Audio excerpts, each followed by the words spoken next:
So last time, uh, we had a basically the whole situation was a giant fight. We began the session with two jackawares sitting side by side um, that were defeated, and the confrontation between Dusty and Amaris, both trying to get information in very, I would say, torturous ways. Yeah, give or Um, take. Más o menos. Um, Douse was adamantly against this because of his feelings that we decided to be peaceful, and this is a very non-peaceful situation. There, eventually, we decided to not kill the two after much back and forth. Um, Sadly, all that time, during all that time, we had gotten surrounded by another multitude of jackawares. Um, and so this one, there was the leader who was a female jackware. We tried to bargain a little bit. She was not happy with the dead that was strewn about, the guy who was half buried. Uh, um, Needless to say, negotiations broke down.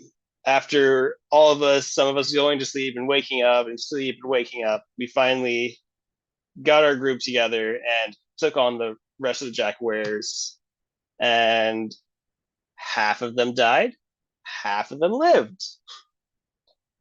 It was a happy story all around. There were people living. Yay. Um, Dusty, he decided to, I think it was Dusty, maybe it was Merilla, decided to split the survivors and the dead apart and created two piles of unconscious and unalive. Um, After even more debate between it, we were able to come to a understanding that this Jackware lady, she will be given the chance to live back over in Dragondale on the chance that, or on the, what is the word? Stipend? She had to tell us where the condition, thank you. Why couldn't I think of that word? Yes. On the condition that she told us where the main group of Jackwares was. And that is where we are at now.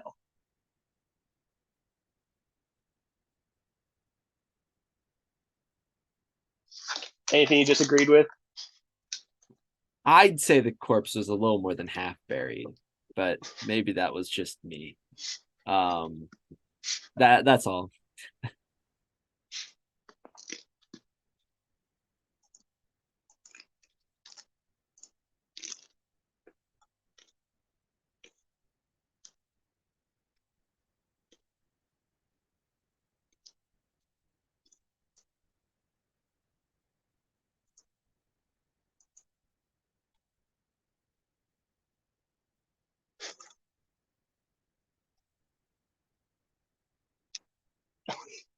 Maybe for her.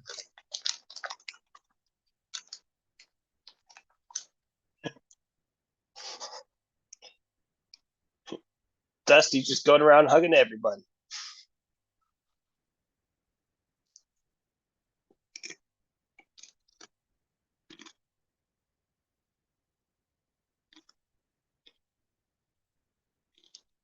Yep. Oh, actually, Dusty would probably say, um, also, you might want to call back the other two that escaped from our fight here. I don't know if you're able to call them. I mean, we saw you howling earlier to call these, so I figure. And he kind of shrugs.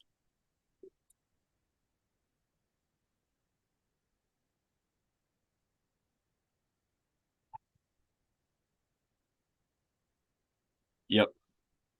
Uh, The my two friend that Flux, uh, he was a good guy.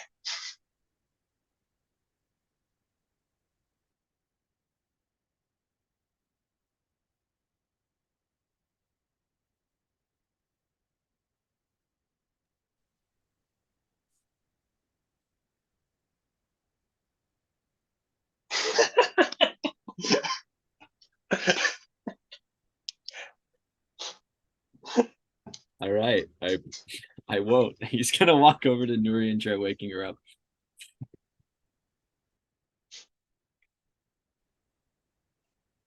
That Douse would be respectful and just kind of turn around.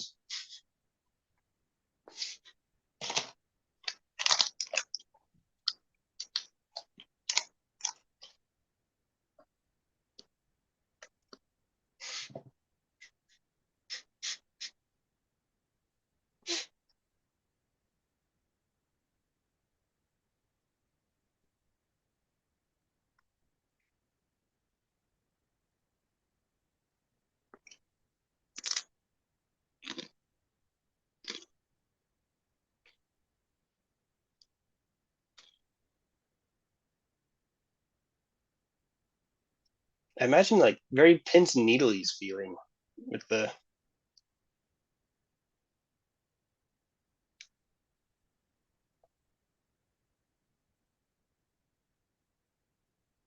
Emily, I think you might be muted on the stream. I can't hear you on there.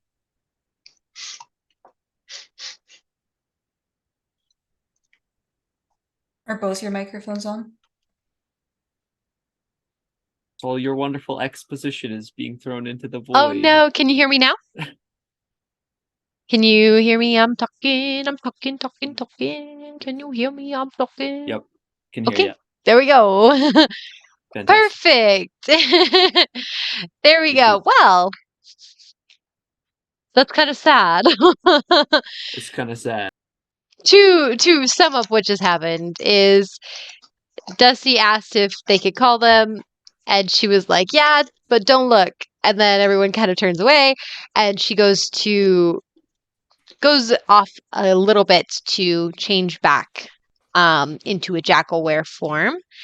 So we're just gonna put her female token off on the side as she kind of comes over here. Thank you for noticing that. And it for the viewer's point of view, I'm gonna just describe this again, redescribe it. But basically, she goes over, and as she's changing, it doesn't seem like a very favorable process. It seems almost like pins and needles of pain as she's shifting back into the jackalware form with everything like elongating and fur growing and everything. But it also looks like she's used to this. Like she has gotten used to this pain of this constant transformation. So she then changes into jackalware form, where she then howls. She just kind of starts howling. "Ow!" my pitiful wolf noises. Um, and after about a fat minute, she's just kind of sitting there. She's kind of like wrapping her fingers, her clawed fingers, like on her hip, on her side, just kind of like wrapping it. For a full minute until you hear a very faint "ow" back, howl back. And then she howls again twice. Then you hear another howl in response. And then she turns back to you guys and she goes, "Yeah, he'll be back, I think."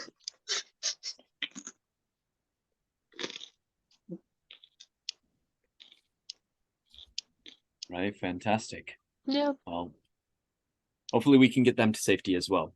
If they're in a similar position as you, then returning to your den would not be the wisest of decisions at the moment.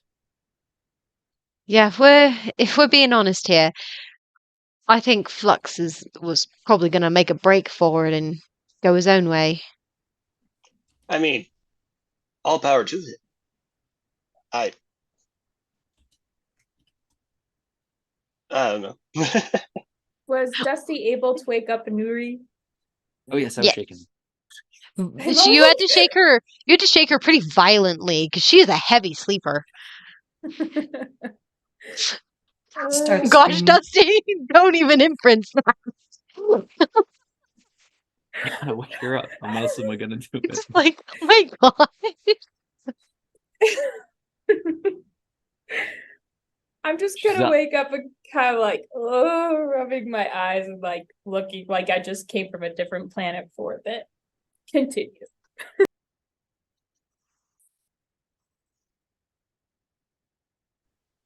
Alrighty. So now Nuri's awake.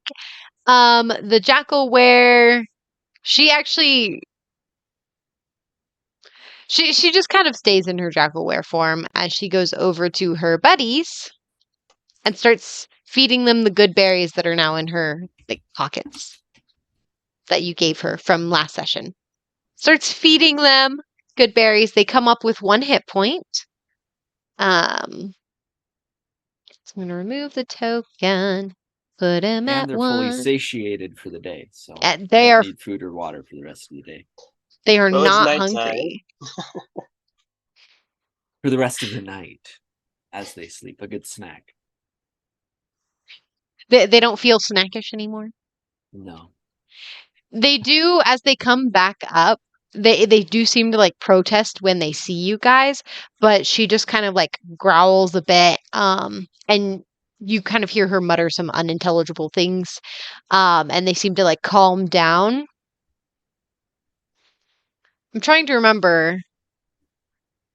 Was one of the girls, because there were 3 girls. One of them was deaf, and she went with Flux, Yeah. the leader. And then I can't remember if one of the girls was one of the unconscious, if the last girl wasn't one of the unconscious ones, if she was one of the dead ones. I think she she was. died. Yeah, she was one of the ones fighting Dusty and And Amaris. Merilla. And Amaris Or murdered Amaris. Okay. them. Then we're going to say she's dead. And then it's all guys here. All right, so 3 guys. They're all fine. Back up with 1 hit point from Goodberry. Mm-hmm. Also, as Dusty wakes up Nuri, he says, hey, and like she gets up. Yeah. So we're helping out these guys now. And he like gestures towards the jackals. Can I see that your bandages are different now? They're a little bit different. They're a lot more rugged than they were before the combat. I had Her eyes forgotten just your widen. bandages. And she like jumps to her feet and she's like just grabs your shoulders, is like looking you up and down. She's like, "Are you okay? Is it okay?" Yeah, I'm all right. Some healing was fine. Anyways, but like I said, we're helping these guys out now. They go back to their pack, they'll be killed for, I guess, failing. I suppose they're runaways now. What? It's a long story. They're a whole nature conversation. You missed a lot, but the point is, we're helping them. This is their leader, Miss oh shoot, what's her name? And he like turns over towards her and he's like, hey, what is your name, by the way? I don't think I got any of your names. It wasn't really something that came across my mind up until now. She kind of like looks back over to you. And she just goes, "It's Mona." Mona. Okay, good to meet you. Yes. And she kind of points one of her clawed fingers, and you all are. Oh, Dusty. Nuri's just like, "What are you doing?"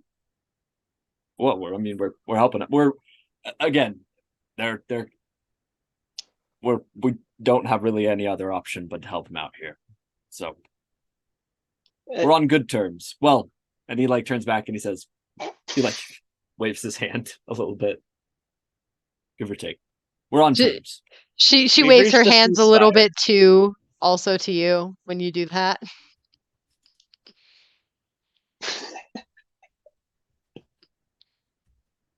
My name is Douse. It is a pleasure to meet you, Mona.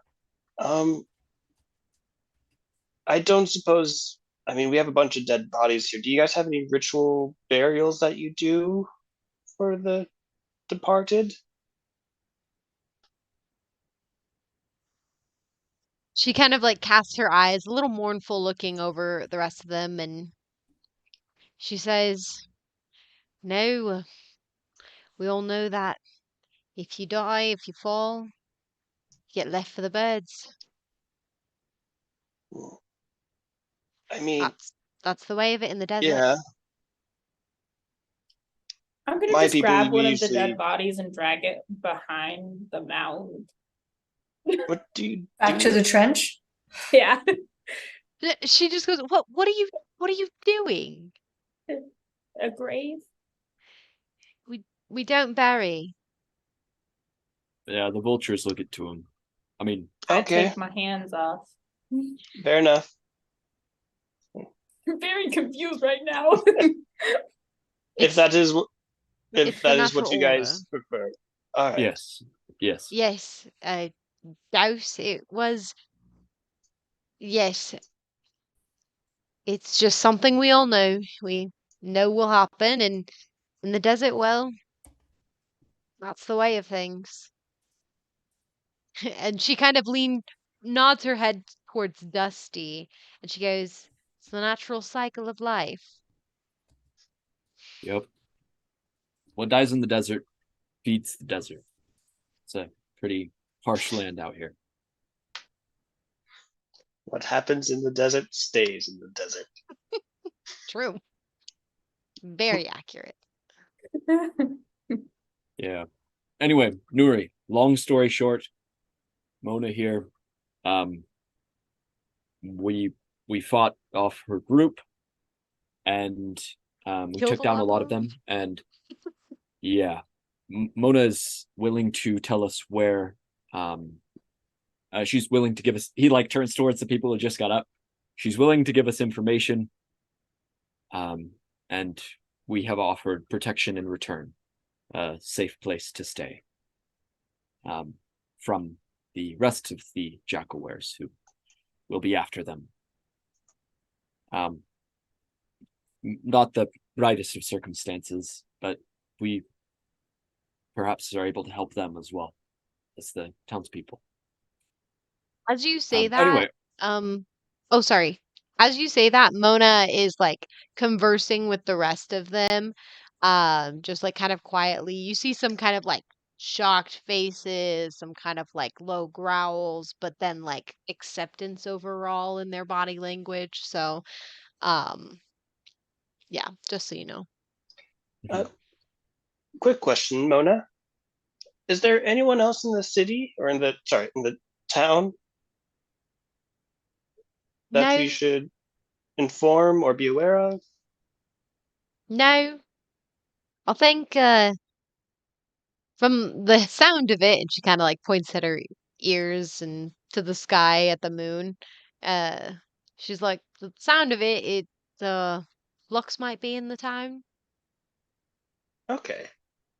I figured that if there was more to your group, we should let them know as well. Avoid as much bloodshed as possible. She points at the three that are standing by her and she goes, "This is about it." I'm once again very sorry that this is how it had to go. It's how it happened. Dusty kind of nods.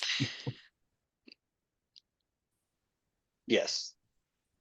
He'll just kind of like shuffle off to the side, not knowing how to continue with that thought.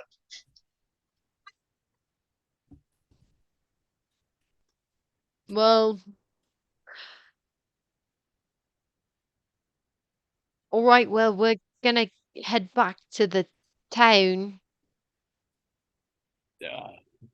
Yeah, I mean, suppose we should come with you for now. Also, we do still need to learn where the actual den is, so we can try something. Sounds good. Mona's like, "Let's just head back to the town, to the village, and we'll get that all put together." Yep. Fine, you guys go ahead. My head kind of hurts. I'm gonna just sit down for a bit, try to figure out what's going on. And she's gonna sit down and pull out her notebook and just be like, scribbling some notes. Are you dehydrated? I could get you some water. No, I just. We've gone from questioning someone tied up to a lot of dead people around. I'm just confused. Go ahead. I'm just don't mind. Okay. Yeah. I mean, if you want, I can stay back and give you a little bit of rundown of what happened. I'll stay with her. I'll catch her up. You get the information. Dusty nods, says, all right. Stay safe, you two. Desert can be a little bit dangerous at night. Creatures come out in the cool air. Yeah, just come back soon. Oh yeah, we will. Once the party's out of sight, I'm gonna do something, but Okay. The necromancer has 6 fresh corpses. Or 5 fresh corpses.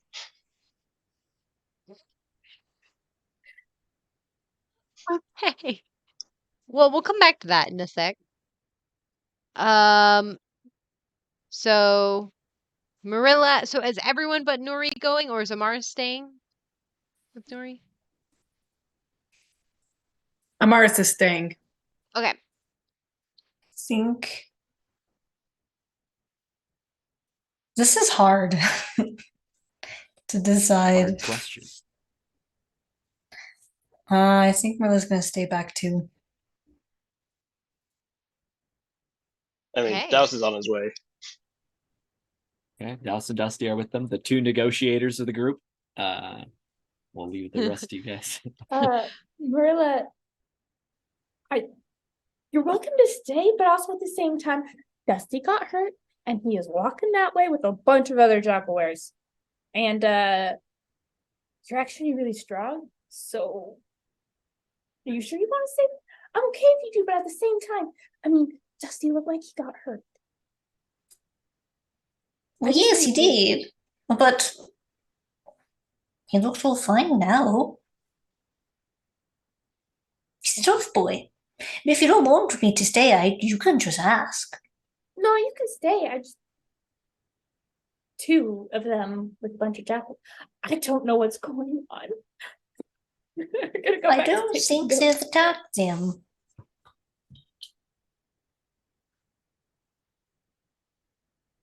I think it might be a bit harder if I'm there, honestly. You should write it down that I caught like 3 or 4 of them. Most of them are mine. In that pile. She says it matter-of-factly. Not like sad, but not like 100% proud. Okay. I write that down.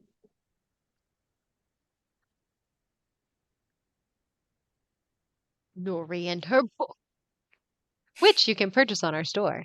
Shameless plug. Nuri's notebook. Notes not included. Notes not included. Oh gosh. Okay. Well, Marilla, are you staying or are you going with that? Marilla's staying. Okay. All right. And unless Nuri doesn't want her to, or He if doesn't Amaris say that says you can't. don't.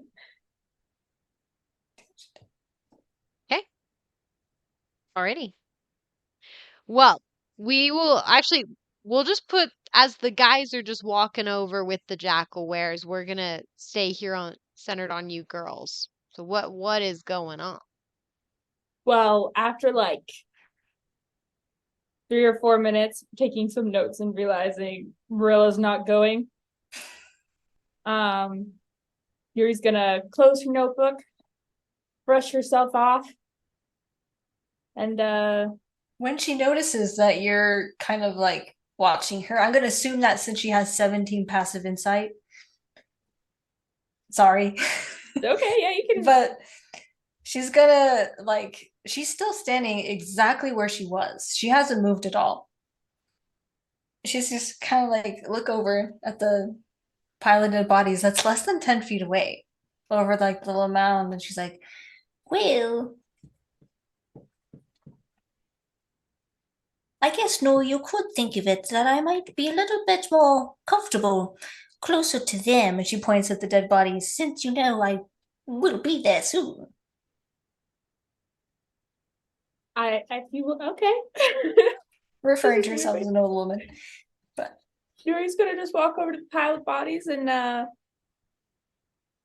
waste not, want not, right? I mean,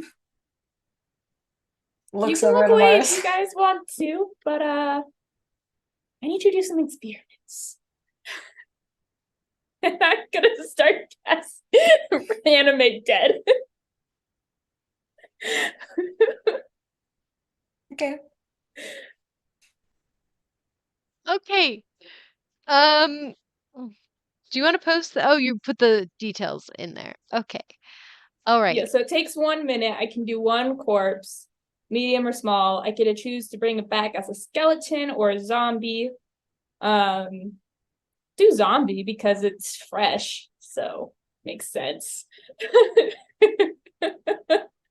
And then Okay. on each of my turns, I can use a bonus action to mentally command it to do what I want if it's within 60 feet of me. And I can control multiple at a time, but I can only bring one back with each casting. So I'm actually going to cast this twice and bring back 2 bodies. And then every 24 hours, I have to recast this spell to regain control over them. Okay. Well, you just said regain control. Does that mean if you don't, they just start wandering around on their own? Yes, they'll and become real attacking us. zombies. Yeah. Oh, snap. But it's every 24 hours. We're okay, guys. And I can do 4 to regain control with 1 casting. The long So rest's only 8 hours. She's a wizard. She can get, spell slots off for short rest anyway. It'll be fine. This will Fine. not backfire. This will not backfire. So I'm gonna bring 2 Ooh. back as zombies. Alrighty. Well, I will give you some of these guys, and we're gonna put a little. Oh my goodness. Little skull token on them. And I'm Maybe gonna. Merilla should have gone. Do you want pink or purple, Sierra? I'm pink, like my hair. Okay. Let me make sure I got there. Sorry, this is just really funny because Merilla and Amaris are just there watching me do this. Okay, well, I will give you control.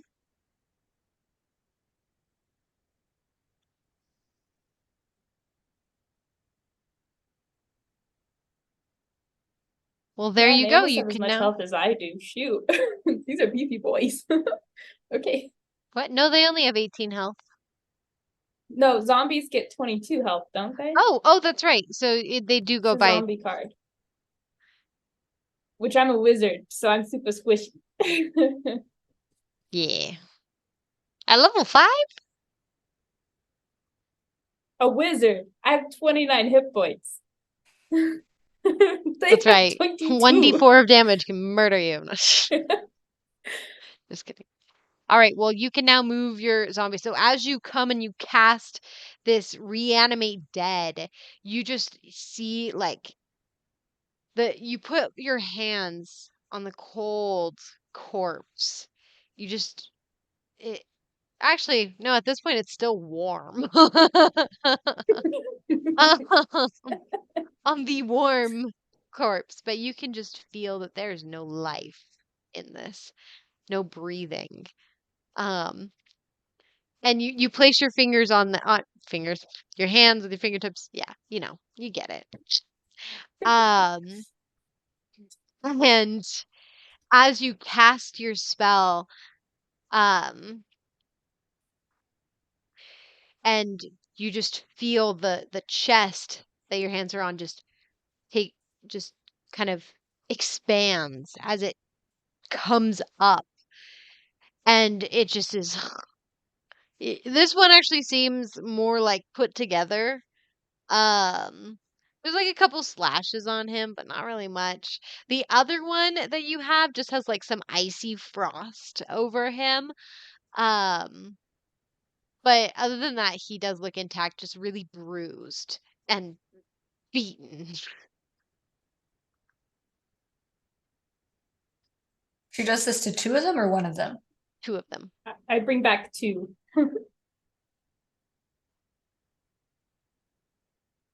Woohoo! Shards of hope. Maybe we should have So- gone with 0 takers. I don't know. So Amaris is gonna see this, and she's just and like it startles her a bit, so she just kind of like falls back, like what the heck, and then she's just like, "You're seriously thinking about doing this with your son?" I would prefer to stay dead. My son is not dead. He's in a coma. These people Yes. are dead. It's a very experimental process to figure this out, okay? What is Okay, the but- point of raising the dead if your son is not dead? It's the process of, I understand this seems to be a very close fine line between this weird coma state that Dane and your son are in, but the dead stay dead. Why do you I'm curse just them? curious. I'm just curious if it happens the same way. Like if she did do the same thing to them, would they come back as this, or would it be different? I'm not going to do this to Dane and Ami, okay? I'm not going to do this to them. I don't think the same laws would apply because the prerequisites don't match. Yeah, they have to have no soul for me to do this. Ami and Dane have souls in their bodies, so, or something. I'm figuring it out. This is it's research, okay? It's for science. So hold We're up, figuring this out. Nuri. So whatever that is, does it put the soul back in? No. I'm literally just animating the body. They're like puppets Oh, with a little bit of murderous instinct. But that is totally controllable as long as I recast this every day. We're fine. I see. But See, it I was doesn't bring concerned them you back. just snatched the soul from whatever paradise or wherever state it might have been and just plooped it back in. I was like, No, it's that dead. would be horrible whiplash to the mind. No, I'm just doing what the vultures do, right? I'm just using the body. Kind of, right? They eat it, I raise it. I mean, it's pretty much the same thing. It's for personal Okay, gain. hold on. Here's just a random thought. But if someone is alive, but part of them is dead, as in they can't move it anymore, and you use necromancy on that part of their body, do you gain control of it, or would it have no effect because the person is technically still alive? It would have no effect because they're still alive. Like I said, they They have to be dead. Well, yeah, but if a part of them is dead, and you use necromancy on them, Like their arm is dead? yeah, like something like that. No, it has to be like an empty husk. So there can be no soul attached to it. So they're dead. They'd be fully dead for me to do this. So then the And the soul necromancy losing arm? magic fills them like puppet strings and you move it. Yes. It's not harming them at all. They're totally fine. I'm just doing what the vultures would do. They eat it to stay alive. I'm using these to keep us alive. More people. What are to the fight. alive jackalwares going to think when they see their compatriots' bodies walking like this? Oh, I'm not going to bring them over to the town. Oh, good, good. crazy. Okay. Well, now they understand this. Oh, coach, very interesting. Yes, interesting. Yep.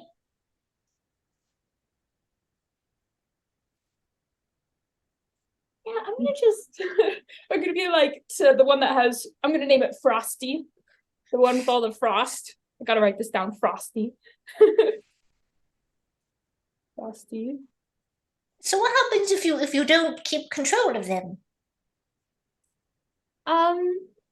Then they just wander and fulfill whatever undead instinct there is. Pretty much they'll probably attack whatever in sight, but if there's nothing in sight, they'll just wander aimlessly until their body gives out.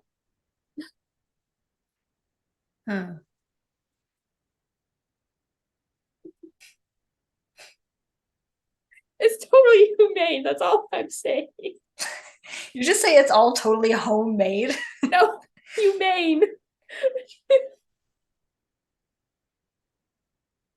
It's okay. I don't guys. think It's humane and fine. ethical always go hand in hand, but There's it's a nothing different non-ethical about this. They're dead. It's not messing with their souls, it's just the body. oh yes, and you did. Well, that was my biggest concern, but you helped resolve that, Nuri. I was thinking on the side of their compatriots. I mean, if the man I called father, if I saw him like this, I wouldn't do anything that person said.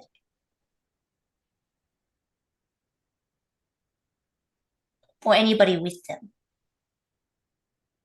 Understandable, yes. But it could be super useful. I mean, I understand the Yes. utility. Exactly. It's utility. Waste not, want not. We're in the desert. I'm gonna wrap Frosty. And like, I'm actually gonna take off the poncho I have and like put it on Frosty so they look more. It kind of hides that they're undead a little bit. The other one, I'm gonna Sure. Their like, hollow eye and the cold composure. Yeah, that may mess up the vibe, but sure, you can put your poncho on. it's to hide it from the distance. It's to hide. Yeah, it's fine. Just remember, guys, what happens in the desert stays in the desert, I guess. You guys said this at the beginning. I'm gonna take I don't want to use my bedroll because that's kind of gross, but And the poncho Really? isn't. Well, I mean, I the can flesh wash isn't that. rotting yet, so like It's it's true. It's freshly dead. it is still like there's like blood and stuff, I'm sure. But okay, yeah, Give it a that's day. enough description for now.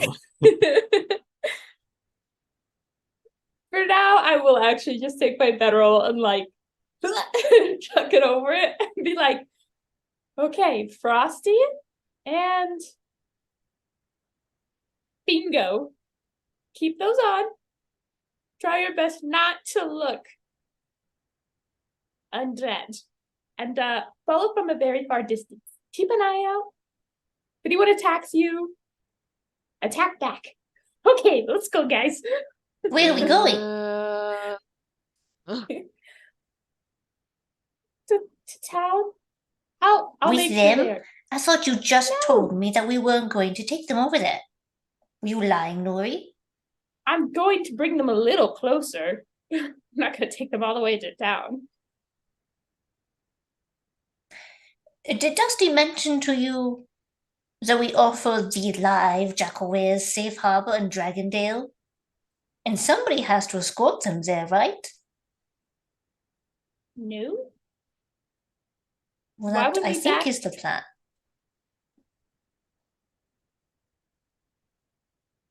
Well, I have to keep them now.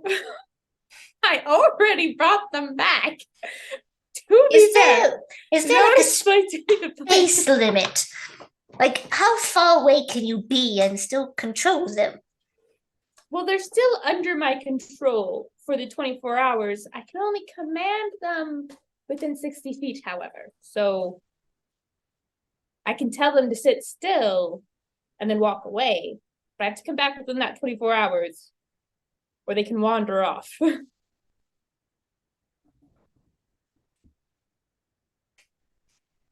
I think this was just a bad idea. It's for science. Okay, this is for science. I do understand. I think in the middle of a battle, this could be fantastic.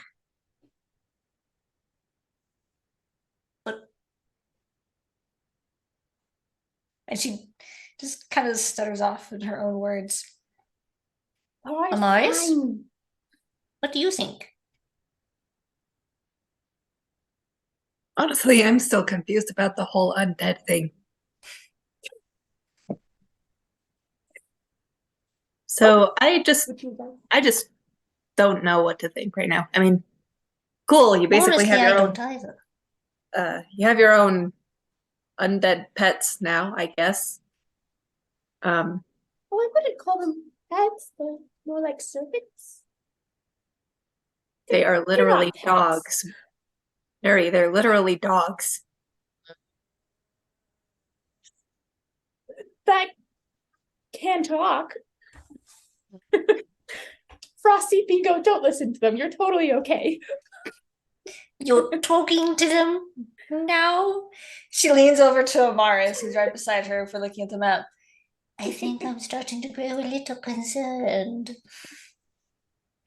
Me too. Just like Val was.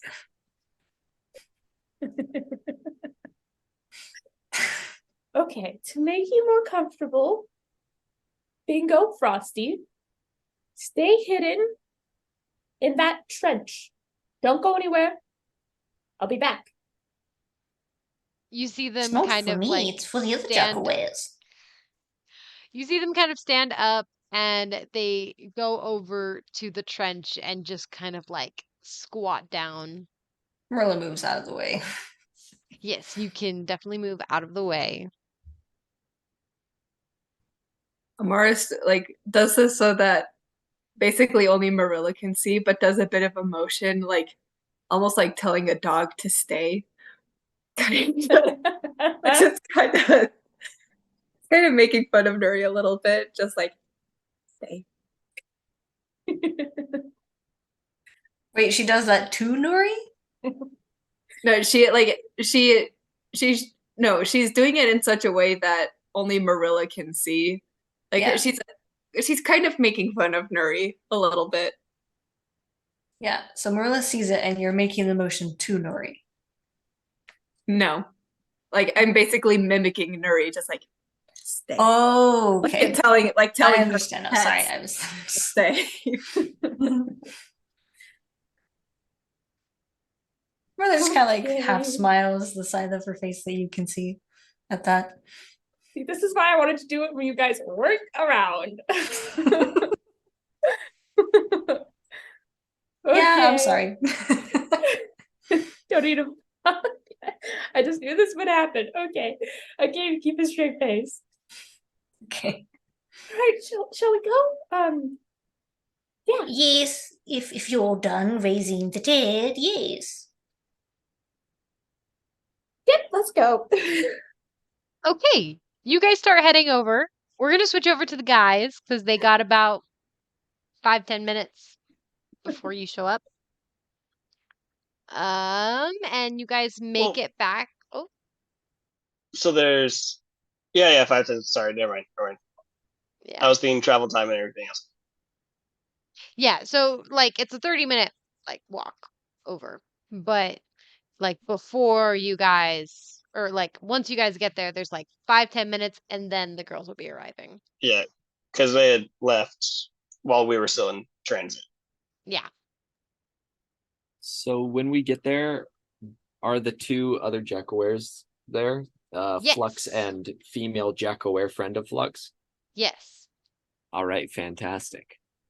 Just wanted to double check. Alrighty. Yeah, they are sipping out of the water trough. So, oh yeah, let me describe. You're in the middle of the city, and the aqueduct leads directly into this big water trough. Um, and there's a bunch of little like buildings here. Some of the pens you see have like been broken. Some of the buildings are a little like haphazard. Um, not well put together. This map shows them as more destroyed than they actually are. They're just kind of haphazard, basically, but still intact. Um, and there's only one pen that seems to be like completely still corralled in with like some barrels by it. But yes, you do see Flux. He's got his like kind of arm, well, not his arm. His hand is kind of like gently like stroking the back of the other Jackalware. And they actually are no longer in Jackalware form. We're just gonna keep these tokens out though for, reference to them. But they are no longer in Jackalware form. He seems to be this tall, about like 6 foot, maybe a little over, human man with like curly brown hair, um, very stocky, kind of like football player vibes. Um, and the girl, she's got this, her hair is just kind of like matted, but it's this long scarlet hair, very red. Um, and she kind of is just like cupping her hands in the water and like bringing it up to drink. Um, but when he sees you guys coming, he turns and looks towards you guys, and so she notices that and looks over as well, and kind of leans more into him. So we don't officially know that these are the people that the Jackalwares that we'd seen. We haven't seen them in human form before. Yeah, so- you haven't seen them in human form, so you see these two people there. But we can Um, assume that it's them because I did ask if there was others Yeah. That's true. at town. And Mona kind of like waves her hand and during this time I would also say that the rest of them de-transformed as well. So Mona's back to that girl. Kind of like brown hair. Just plopping it over. Brown hair, kind of she's 5'8".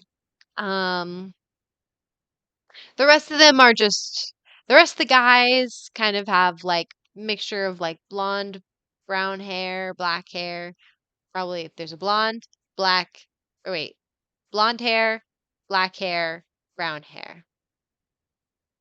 Yes. No redheads. No redheads except for the girl. Those are just the guys. That's how we're labeling them.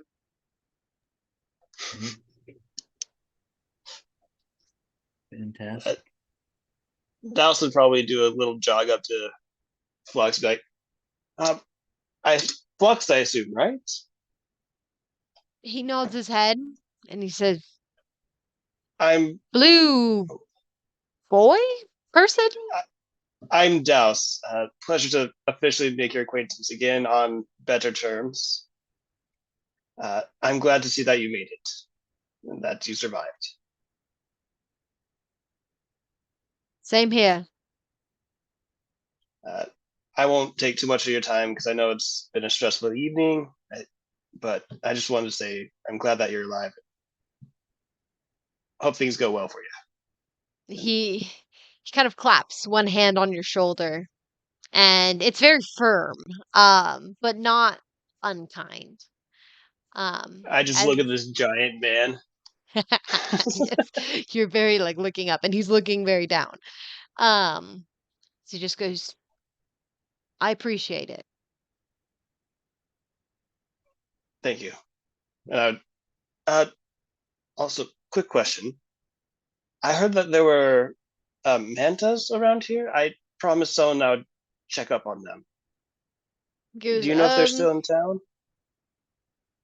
yeah, they're in that pen over there. We haven't really messed with them. Okay. Thank you. I'm just gonna go check their water real quick, I guess, or something. Make sure that they're. I'd promised to do this, so I need to make sure that they're safe. And it kind of saunter off. And he just kind of is like, "Okay."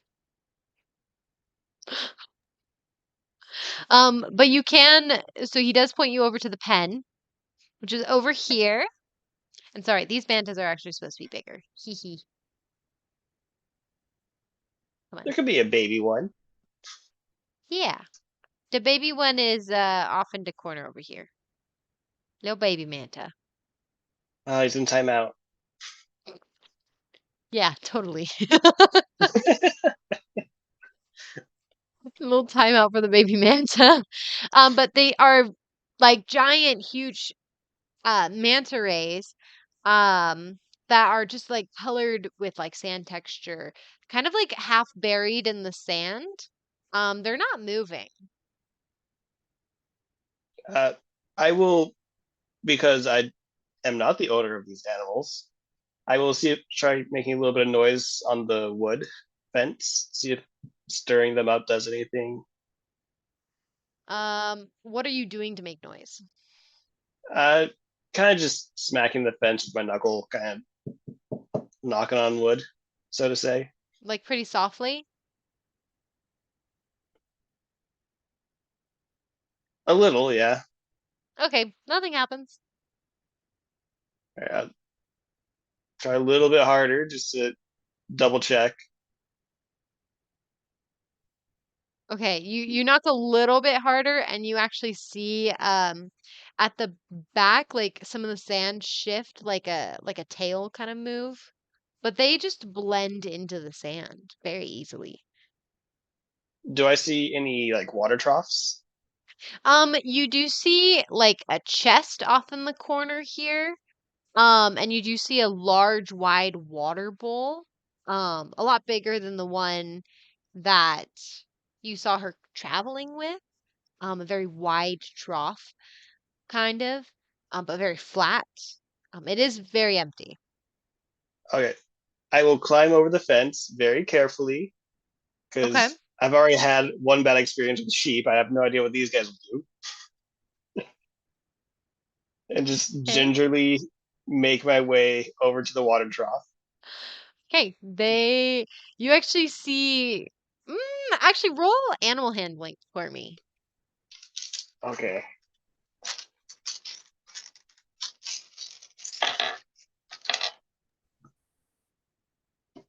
17. Where's my animal handling?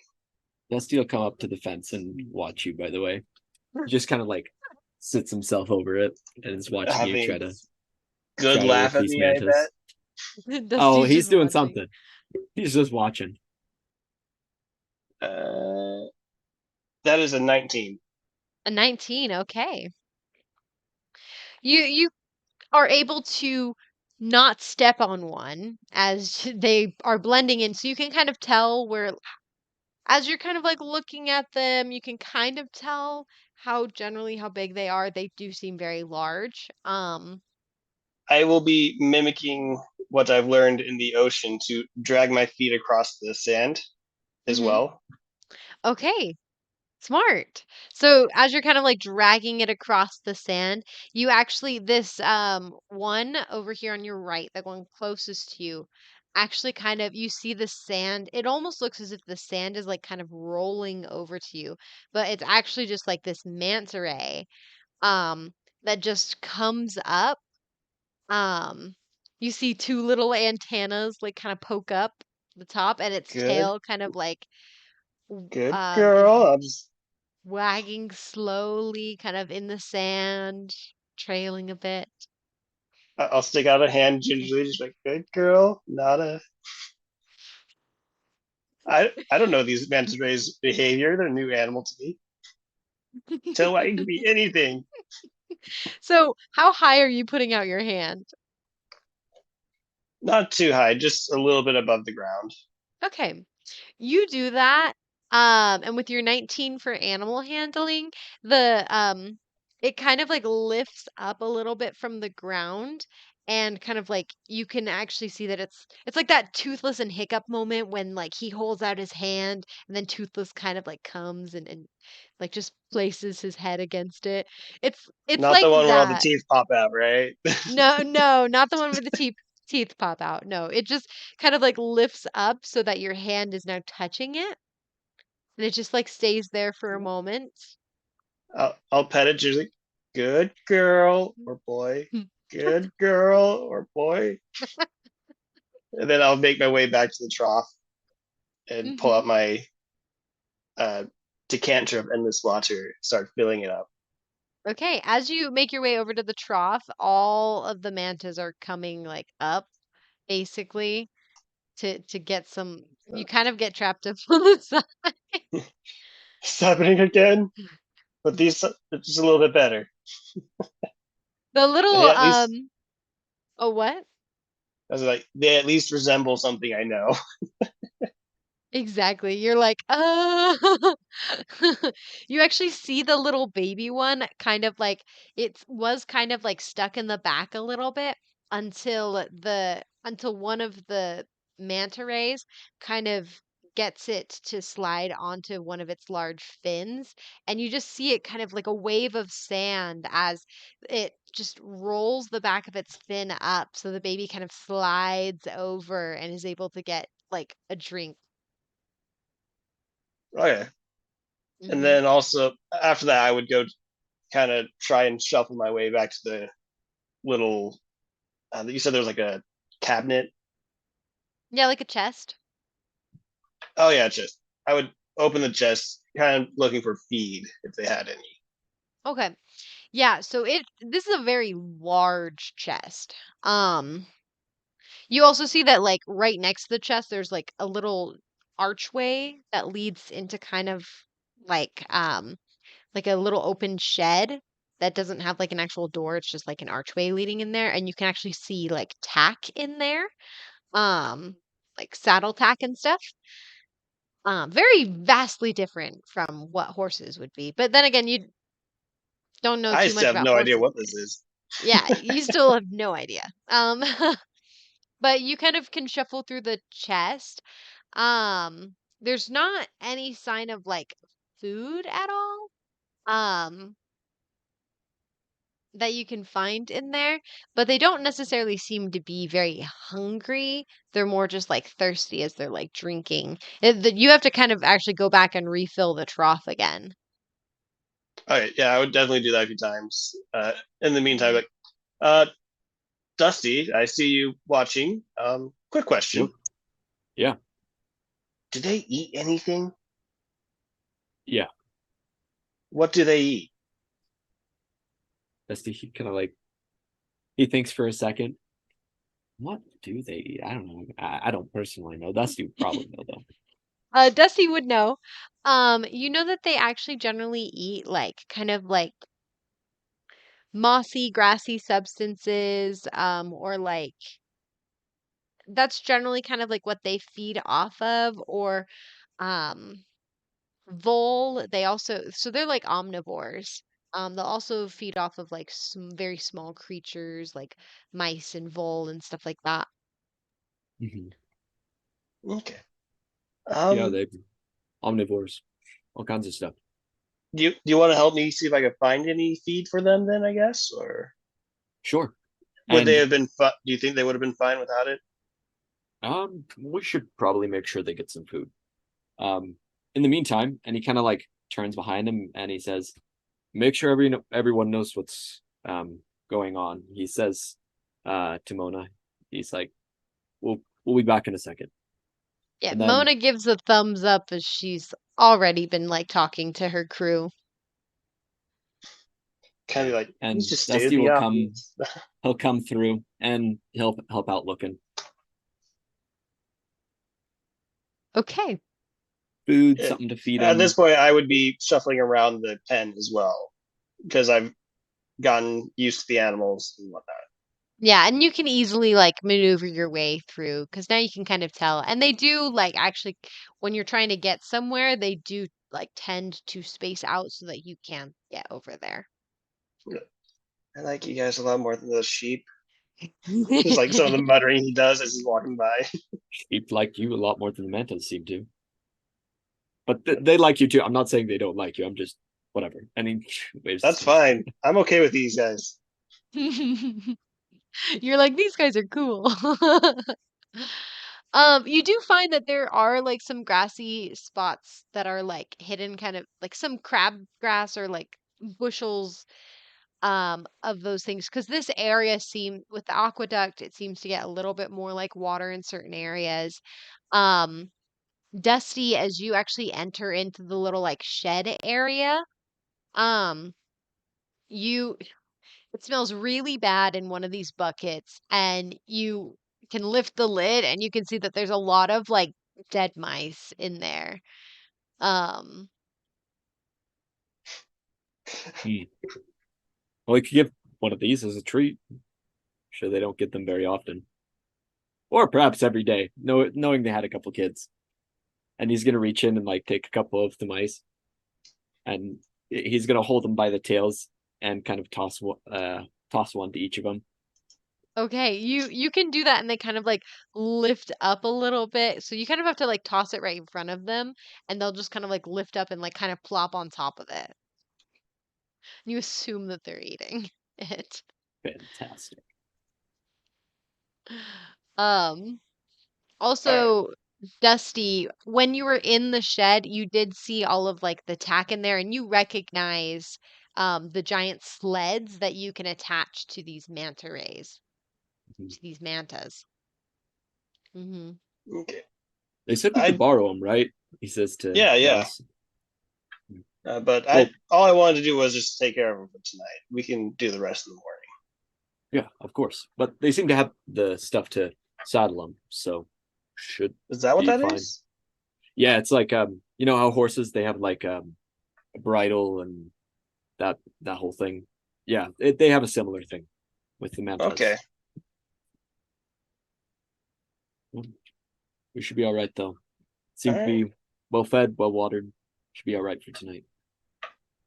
Well, I guess we should figure out where we're sleeping tonight, and then. Yeah. All right. As you guys are finishing this conversation, still in the pen with the mantas, this is when the girls come in.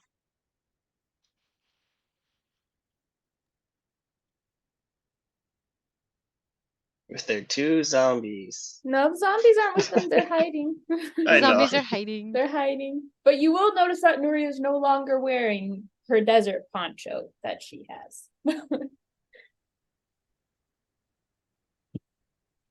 But otherwise, she looks totally fine. She's just like nodding, looking around, scribbling some notes, nodding, looking around. Seems like Yeah, she's normal avoiding Nuri. eye contact with the other girls. Oh, a little bit less normal, Nuri, just barely. Just barely.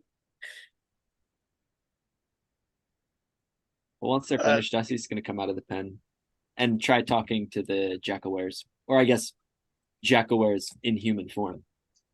Yes, they are all in human form at this point. Um, and they all have drunk some water. They seem a little bit happier, not as I mean, I would say hangry, but they haven't like eaten. Oh, actually, no, they have. They have the good berries, so they're not as hangry. Douse would go to check up on Nuri just a little bit. Like, hey, feeling all right? Feeling better? You're doing a lot better. What exactly is the plan here, though? I'm getting mixed signals. Well, we wanted to be peaceful here, so because you remember Dusty Yeah. had mentioned that previously. Yeah. We have found an even ground, so to speak. We don't. They don't want to die. We don't want to kill them. Kind of in this position, or at least I don't want to kill them. They seem relatively kind, so we're figuring out where to go from here. We, as you heard, they're basically turned into refugees for us, and we're going to let them do that. We need to find the details for that now. How are they getting there? Are we taking them? Are they going to go on their own? That kind of stuff. We know the way to get to Dragondale. Mona says. Oh, wonderful. Have you been there before? Maybe once, twice. Don't try to really go out that far, so. Do you know of any plans that the Jackalwares had to go to Dragondale? Not that they would tell a foot soldier like me, but if we're being honest, I don't think we're quite at the stage to attack a full city or a settlement. It's mostly these little ones, and Cleo really wants to just get her paws on the desert itself, not really expanding much out from there. Yeah. Who's Chloe? Cleo. Cleo. Oh, Cleo? Cleo. That's the. We had talked about it. She's kind of, I guess, to your analogy, she's like the queen bee. Yes. She's the pack leader. She's over the jackal-wares. Mhm. Mhm. How's the trough looking, by the way? In the Yeah, center of the. the one that has the aqueduct filling it, like it looks fine. Yeah, yeah. Okay. So I Mhm. don't need to worry about filling that up. Nah, it's got like the aqueduct, and you see that there's like actually like you can tell that there's spaces for the water to actually like go out, and that's why there's like some greenery around because the surrounding area is being like watered a little bit by the aqueduct. Okay. Hmm. Yes, very good. Yeah, I suppose the plan is, at least this is what I was thinking. Um, Tonight, you let us know that information, and we can go with you to the town on the morrow and kind of introduce you to the town. Well, as not jackal-wares, of course, but get you situated a little bit. And yeah, Nuri is there. Counterpoint. Yeah.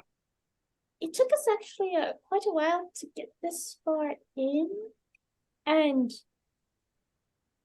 I mean, everyone kind of knows people are fleeing the desert as refugees, so they don't necessarily need us to introduce them as not jackal-wares. As long as they don't turn back into jackal-wares, it'll be totally fine. Yeah. And we can head further in. Mona I'm kind just of worried. nods with that. Yeah. I'm just worried that if we wait too long, more people could lose their homes. It would be better if we were to stop the problem before it continues to grow out of hand. That's my personal opinion. However, continue. Yeah, no, I suppose so. Would you all be comfortable with doing something like that? And he Are you turns asking? to the jackal-ware group. Mona looks at her group, and they all kind of are like, some of the guys are puffing out their chest, like, yeah, like we're tough, you know. Um, but Mona just nods, and she says, honestly, I think that if you guys were to bring us back, that would just put suspicion on us, and I don't think we really need that. So if we just Mhm. went our way, we know the way to the town. You said that they're rebuilding, inviting new people to live there, so Yeah, should be able to help out. Um, and he kind of like puts his head down a little bit, thinks for a second. Yeah, yeah, you should be all right. Again, um, you will be safe there. Try not to get into trouble, and don't hurt anyone. I we'll do our don't best. totally. He nods. He also looks over to the deaf one and says,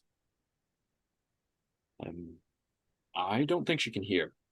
Is that right?" And he kind of like looks between the few people.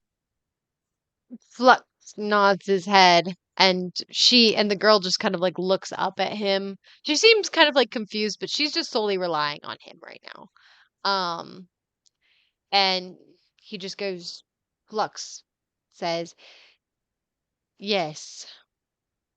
It seems that your spell has taken away her hearing. He kind of nods and he says, "Mind if I try something? I happen to know a few healing spells. I might be able to help." He kind of like takes a deep breath, like a like he's not happy with the idea of like more of like you being the one to like fix the problem, you know? Considering I But was threatening her life, what, not like 2 hours ago, yeah, less than an hour ago. yeah. So he's kind of just like really not about it. But he kind of like looks at her, and you can actually kind of see her kind of like squeeze him a little bit. Not like like a hard squeeze or anything, just like soft and gentle. And he just like looks down at her, and she's just kind of like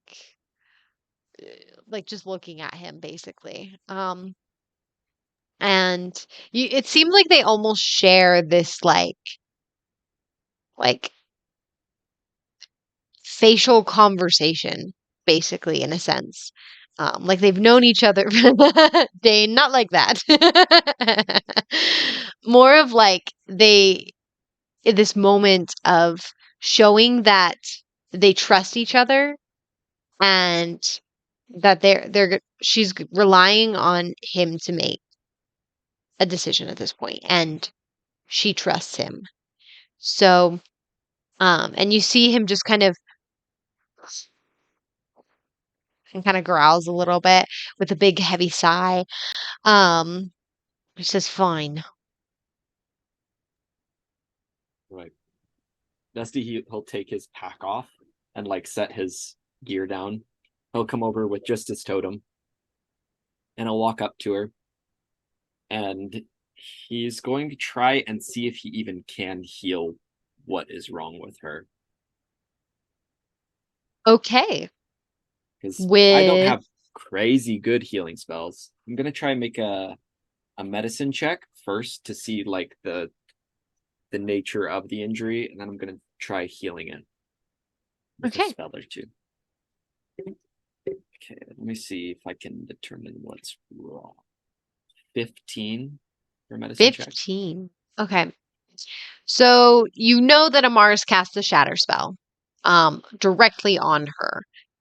You also know from, or at least from like what you've seen, that jackal wares have very keen hearing and very keen smell.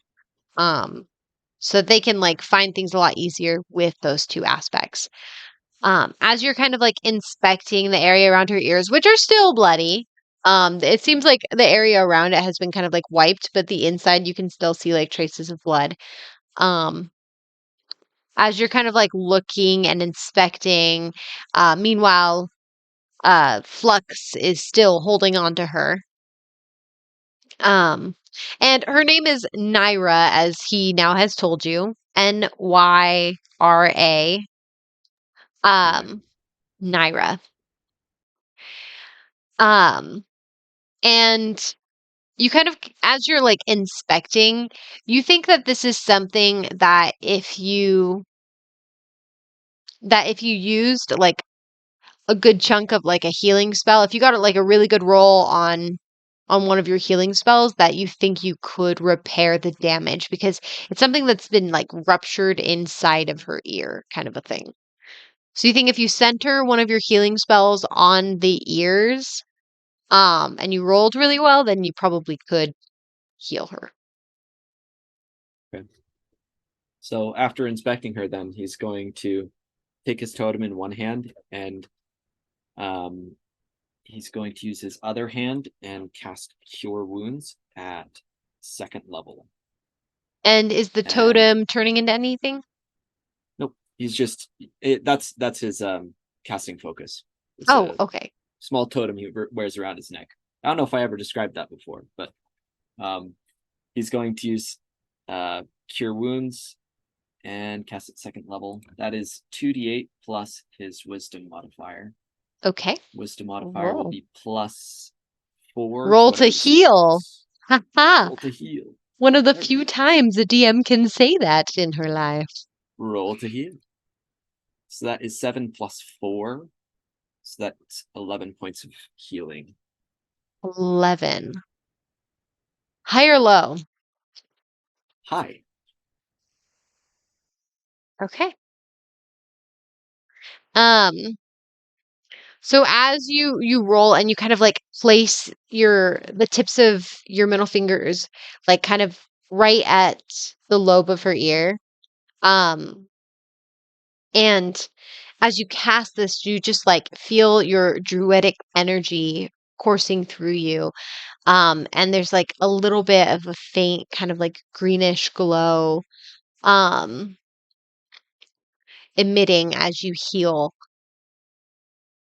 and you pull away having done all you can.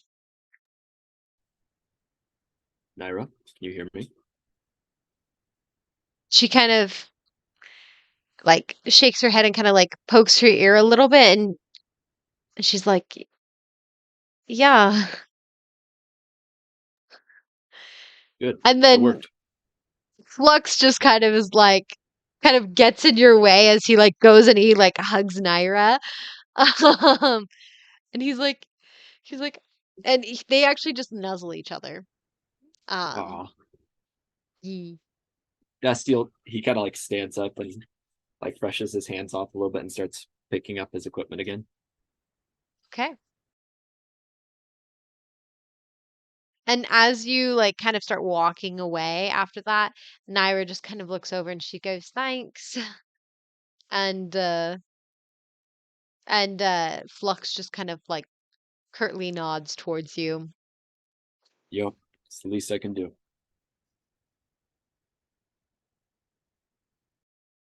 Okay.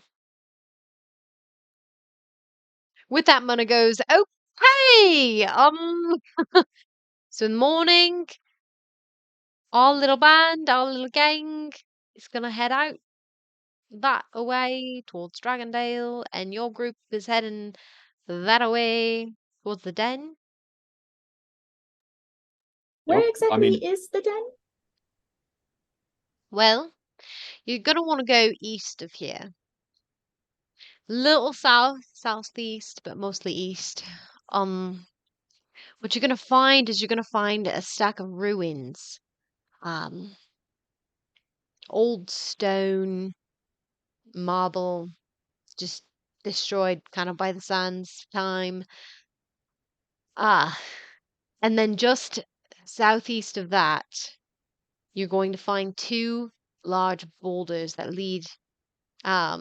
leaning against each other. That's the entrance to the den. The only entrance.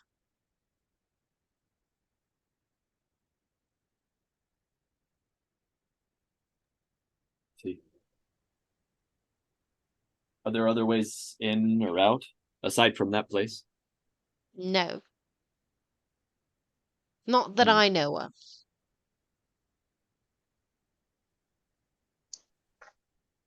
Thank you for that. That was very helpful. Yes. Is there Are any there spot we could? Oh, No, you go. this is completely separate issue. If you have questions about the thing, go ahead. Well, yes, I do actually. Mona. It was Mona, Yes. right? Yes. Oh, wonderful.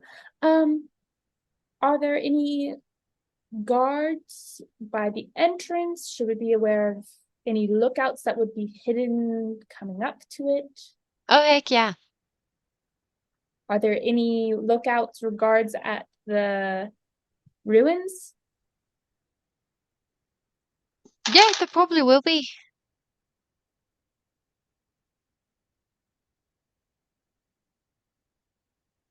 Anything super dangerous on the way?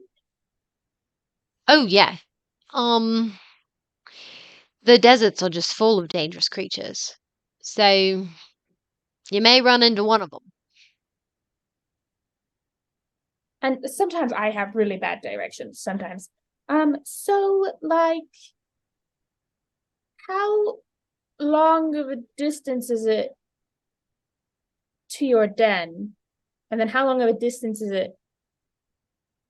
I guess just in case we get lost trying to find the the ruins. At what point should we be like, oh, we took a wrong turn? We You're will gonna have some travel. transportation as well. Dusty kind of like gestures to the mantas and says, "We can use these to go a little bit faster." True. Mona just says it's gonna be about 2 days journey. That's with us traveling like a wolf pack. So it may take 2.5 if you just bipedal, you know. Um, on Manta, I haven't really traveled by Manta, so I couldn't give you a time estimate. And that's 2-day journey to the ruins or to the den? To the den. Well, to the ruins, but the ruins are like really close to the den, so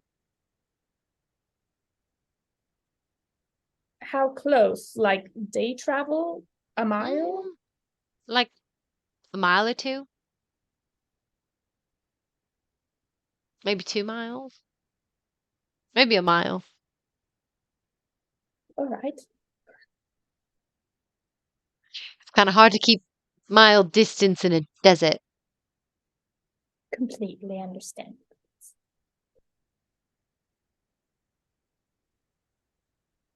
And does the den go underground? Is that like, Yeah, or is it just in the boulders? it goes underground, so it's nice and cool in there. Oh, nice. Is it very big? Do you get lots of room to like lay down and sleep? Is there fire pit spaces? Um, yeah, but most people just sleep in a dog pile. Oh, don't mind. That's kind of fun. Very nice. A big sleepover all the time. Does Chloe Uh, also get to sleep with you guys, or is she like too prideful to be there? no, she gets her own nest. Oh, that must be frustrating. I feel like the big sleepover is just a very big bonding experience. I don't know. Maybe it's just Well, there's not like one big giant dog pile for the entire like den. No, there's like several different caverns that are used as sleep dens. oh, so you're all split up. Do you have So like an area where if so you like guys small wanted to, you could groups. just like have a big party, have a big sleepover, or do you have to be separated? Yeah, well, so there's like she kind of is like a little like confused why you're asking so many questions, but she just is like, no, it's like there's a couple different sleep dens, and so like groups of us will just sleep in the dens in a dog pile. Oh, so there's no big gathering spot for you guys to No, get there to hang out if you is. want. There's a couple um areas like dining dens. Dining dens. Oh, that's so fun. Um, I love big parties and sleepovers. So like I actually really like that. good for you. Uh, but Cleo gets her own has her own area. She likes to keep it very decadent, very opulent, very grandiose. These are all very big words, and I don't know why she knows all of them. Very fancy. She found a thesaurus in 10. She did. She's been studying from a thesaurus. Thesaurus. Oh, thank you so much, Mona. I hope you guys get to Yes. find a place you can all sleep over. Yeah. I can just go to my notebook. She just she just kind of was like, yeah, totally. Well, and she just kind of like fakes a big yawn. Oh, I'm really tired. We're Yeah, gonna. yeah. Do you mind if we set up camp over here? That's what I was going to be asking. Sure, you can stay in one of the houses if you want. We've just been staying in one of these houses. Perfect. I just didn't want to, invade your space any more than we already have. I mean, technically, it's not even ours. You're not wrong.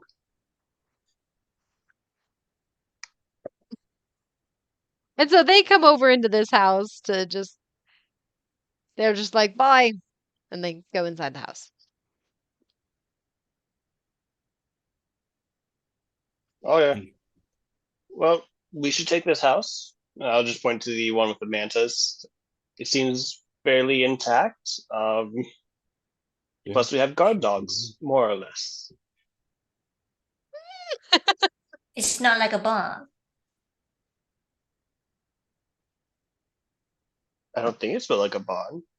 No, there's like a little small shed space that's built into the side of the house, for like the equipment for the mantas. But the rest of it is like a little house. So you have like the front door over here, and it's Okay. very small, one bedroom, or not one, yeah, one bedroom, but like kind of one floor, basically. I Um, haven't gone inside yet, so I couldn't tell you how it smells. It's fine. I have been inside. Either way, we ought to set up.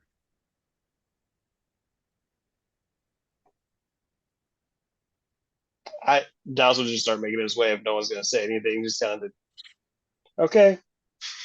You Yeah. know, I think I actually it's getting a little cold. I left my pouch actually. I need to head back to the bound real quick. I'll be back. I'm gonna start walking. Wow. You might want to, buddy. It's Yeah, you might want getting to. late. Amaris, do It you want is to very come? much late.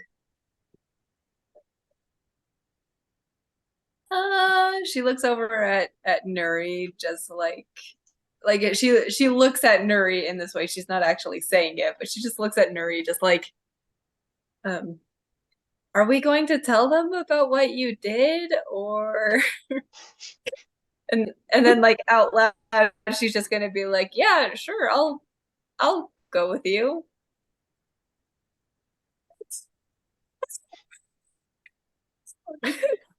We did not catch that, Sierra.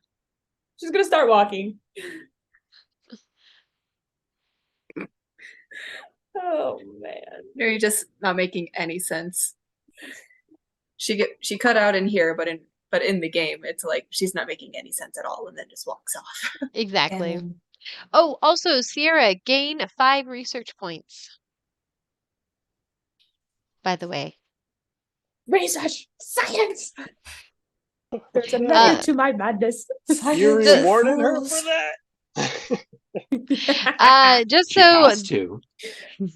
for those of you who don't understand the research points. So, this is something that we're doing with Nuri as she is currently researching into necromancy and researching into ways that she can bring her son back, wake the people from the comas.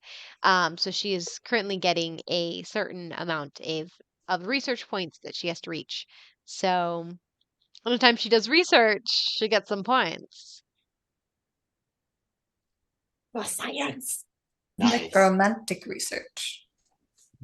Did you say romantic research? Necromantic. Oh, Neck romantic. Super Mary. neck Specifically with romantic? just the neck.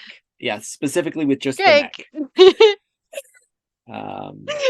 So Dusty's I gonna mean, set they up. are twistable. Dusty's gonna set up inside of the house. Yeah, he's gonna set up camp, and that is what he's going to do. It's not worth worrying about, Sierra. Let me just. Yeah, he'll put down his bedroll. He's just gonna set that down. Marilla's Yeah. just As a watching place the to land sleep. mantas. She's just kind of like entranced by them. We're just kind of like, blah, but in the sand.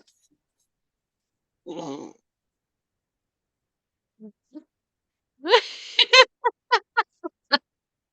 She's seen manta rays before, but she didn't really see the one that the refugees had with them. She's just kind of like, oh, I Yeah. guess this is a thing. Roll animal handling, Merilla. Oh dear.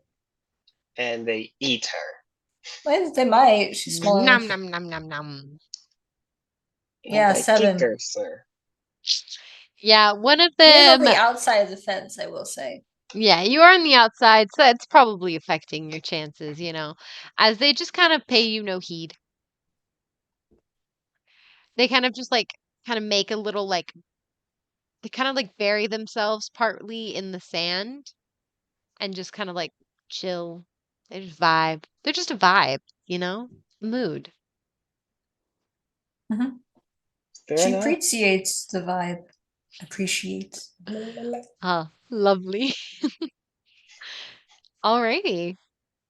So Douse and Dusty, you guys are now inside the building. Just unrolling my cot. Yeah, just set it up. There's a double bed in this house. You see there's one smaller bed.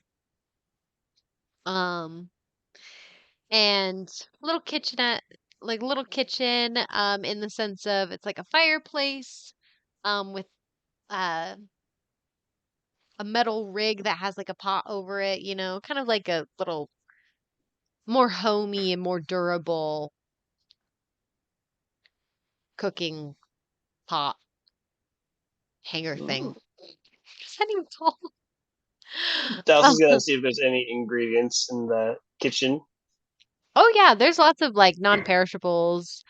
You actually Yes. see like um lots of hanging herbs that were like looked like they're being hung out to dry and stuff like that. Um, Give them each a little sniff. See if I can identify any of them. that's a good question. Can you identify any of them? Give me Um, 1 sec. I gotta do this. okay. We are in that case, we're gonna go to the girls. We're gonna go back. Girls, you are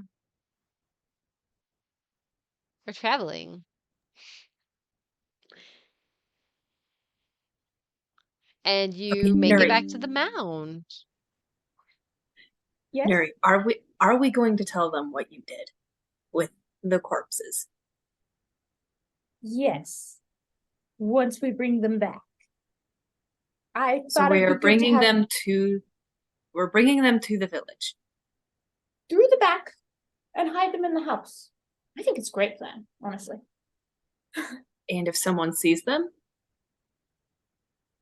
Well, they all went to their houses. We're gonna sneak them around because we're staying in the opposite house from where the other jackalwares are. We'll be able to hide them in the house. And then once the other jackalwares leave, bada bing, bada boom. Just put them on the travel carts and we're ready to go. Plus, they can keep watch for us. yes, I agree with that. I just mean the group in its entirety, not just the jackalwares. Yes, the idea is to bring Bingo and Frosty and then explain what happened. Yes. All right, you're explaining it on your own. Have fun with that. I feel like you're upset at me. No, I'm not upset. I just have no idea about anything about necromancy, so I don't even know what to say. Would you like me to teach you some?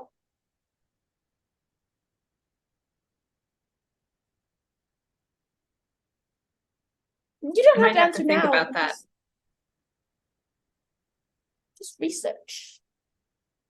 It's just magic like everything else. It's not good or bad. just- It doesn't. Yeah, I just don't know how I would feel about bringing back the dead. Like that might be your thing, but it's definitely not mine. Understandable. Understandable. Yeah, that's understandable. Yeah. Speaking of which, as they get to the mountain, she's like, Frosty, Bingo, you can come out now. Come follow. Let's go. You can also move them, Sierra, as well. Oh, cool. I gave you will move. permission. Sierra, high or low? Low.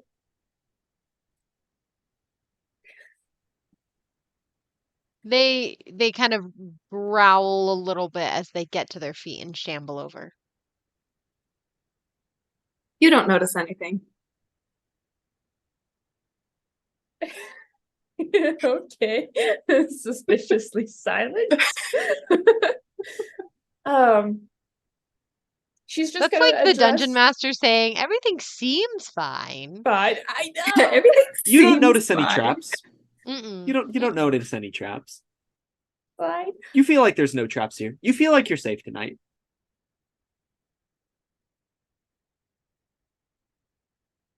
High or low, Amaris? Ugh, Right back at let's go you. high.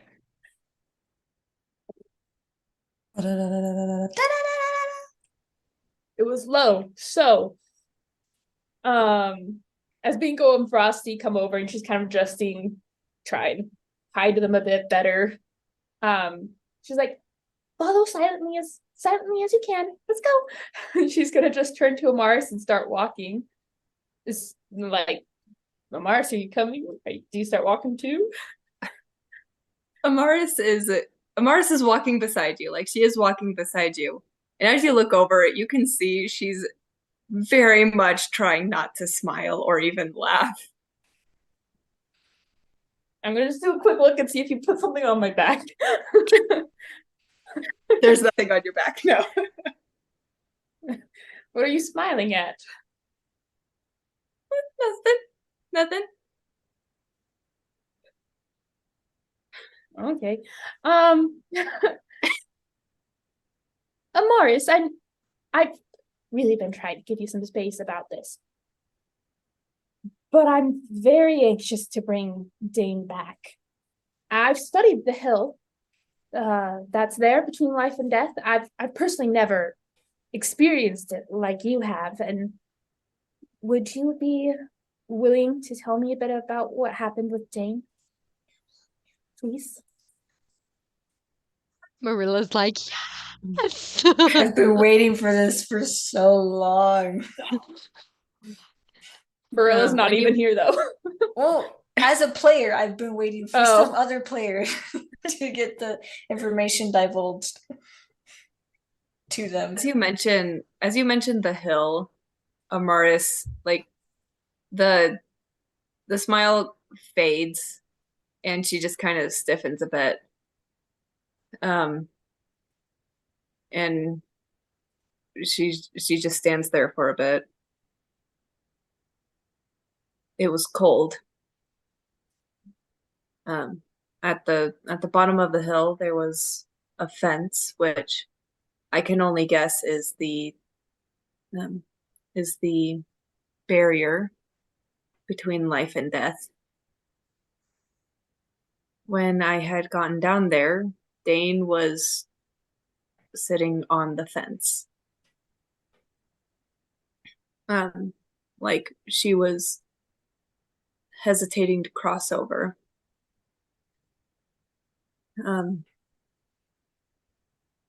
I started guiding her back up the hill, back to where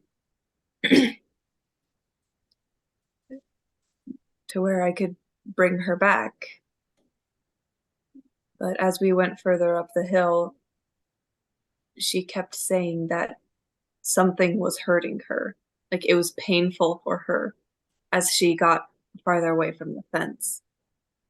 And when we were almost to the top, she collapsed. Like the pain was unbearable, and kept saying that something had a hold of her.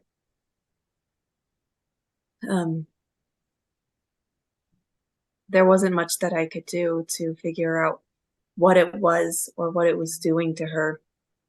In that moment, my only thought was I needed to help her. I needed to bring her back.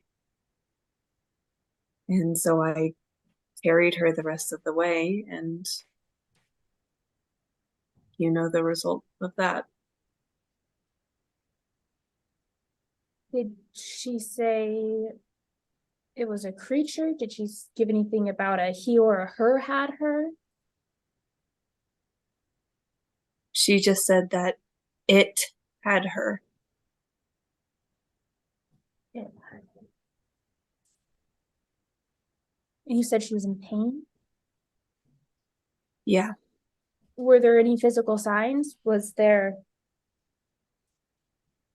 wasn't like, any was she like turning color, or was there like stuff wrapping around her? No. It didn't look like it was any physical pain. It could have been something had a hold of her from the inside and was trying to pull her back. Sierra, high or low? Hi.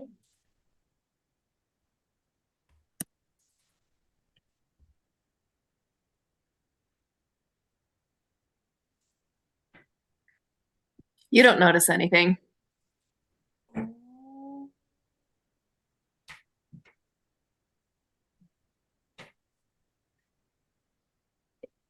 has her.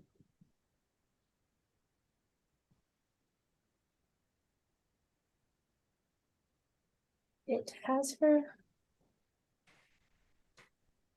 So something else is keeping them from coming back.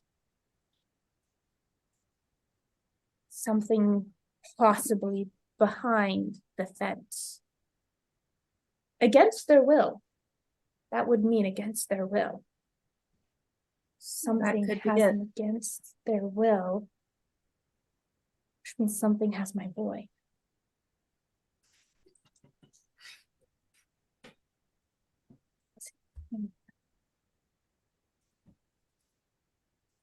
Gain 10 research points.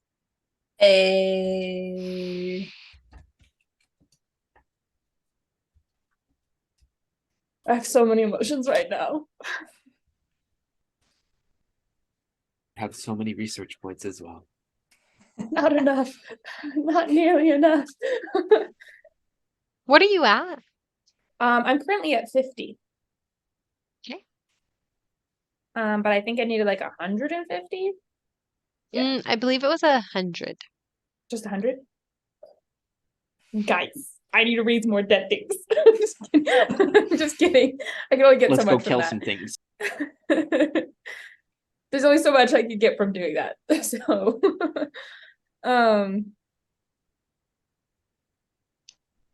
thank you, Amaris. I know that was very hard to probably with, but that is more information I've gotten in a long time. Actually, that's the most information I think anyone's probably ever gotten about what's happening to these people. So thank you. And if you remember any more details, please tell me. I really want to help Dane. And I really want to help my son. So please, if you remember anything. And I'm gonna just Amaris give nods. I'm gonna give Amaris a hug. Just a quick one, because High or low? Hi. None of these are going in my way.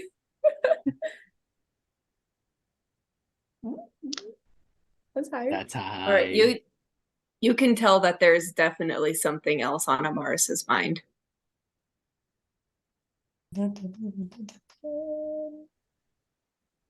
High or low. Man, the higher lows are just going wild tonight. Emily, high or low? Hi. We Douse were alone, right? High or low? That's a 6. Nothing happened. Dusty, high or low? 50. If it lands on 50. The mantles Okay. come crashing through the wall. Merilla, 50%, high or low? Low. Nothing happens. Nothing happened.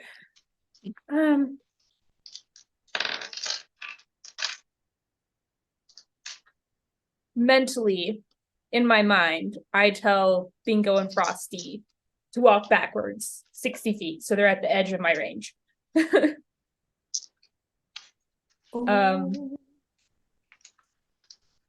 And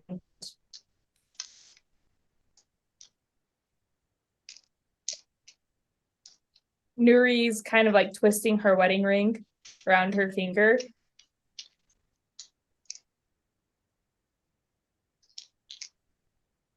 Amaris, I've known you your entire life.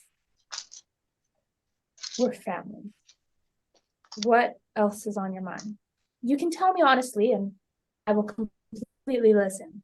Whether that's criticism or whatever, I will listen.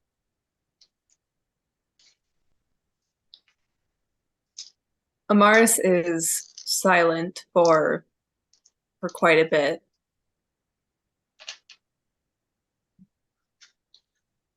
Did I do the right thing in bringing her back?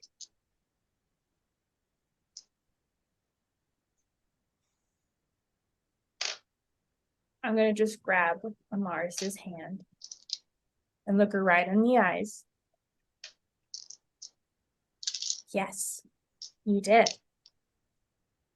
You did do the right thing. It has them, causing her pain. If you hadn't brought her back in some sense, there's a high possibility it could have completely destroyed her soul. We don't know.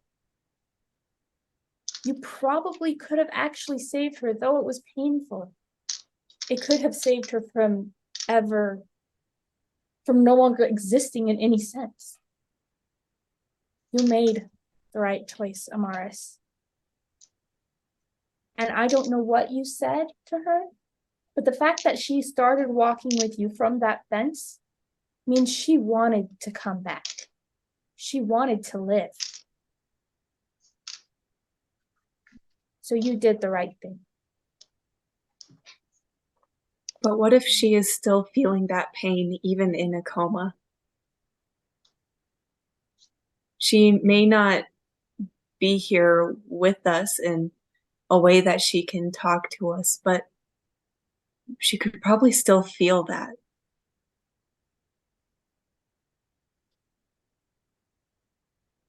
Can't claim to know everything about it. I've been trying. But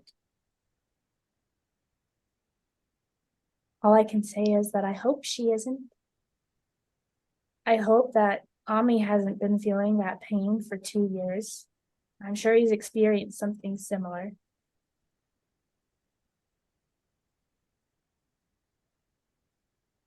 But I do know from my relatively short life in elf years, we know it's a little different for normal humans, but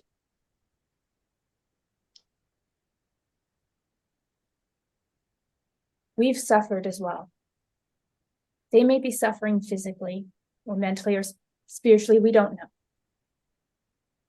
But while they've been in this, we've been suffering too. And what I know from trials in my life is that I would go through this suffering. I would go through these 2 years of not knowing how my boy is, from watching him just sit there unmovable, unable to learn or grow or do what a boy is just supposed to do. It's painful. It's heart-wrenching. It is agony I would not wish on my worst enemy. But I would go through that pain 1,000,000 more times, 100 more years if I have to. If I know that gives my son the chance to be happy once again, for him to not be in that pain, for him to move on, to get to run again, to get to laugh again. The pain that we experience, no matter how awful it is, can be turned into a strength. And we can move past that pain. We can forget that pain. The pain does not make us. And so Dane might be in pain for a while. She might. But I can guarantee you that when we bring her back, 1,000 more years that she gets to live, well, okay, she's a half elf, but so the 100 more years she gets to live, she will forget that pain. It'll become a memory, a scar. The joy she gets to have, hopefully the husband, maybe if things work out with Douse, who knows? The children she gets to have, the generation she could affect is much more important, much more powerful than this pain she's going to experience for a short time. And we will bring her back, Amaris, and you did do the right thing. She wants to live, and we will help her live. I'm going to hug her one more time. Amaris hugs you back. Gain inspiration for that beautiful speech. Hey. I was gonna force you to do it if you didn't. I don't know how, but I was gonna find a way. Oh my goodness. Also gain 5 research points. Hey.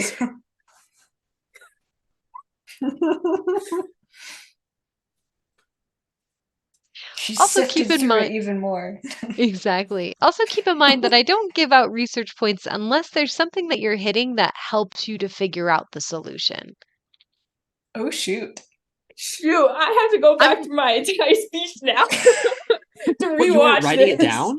Wait, you weren't writing it down the whole time? I'm confused. Yes, I was writing it down as I talked. Just writing down a script as she's doing it. It's I'm pretty being sure recorded. it's like filtered out Amaris. throughout the rest of it because Amaris. it's also a journal, right? It's going Kind to of. be all right. You did the right thing. You're kind of takes away from it, The maybe, pain but does I not don't know. make us. It doesn't make us. We make people in. Wait, that's not what she said. Wow.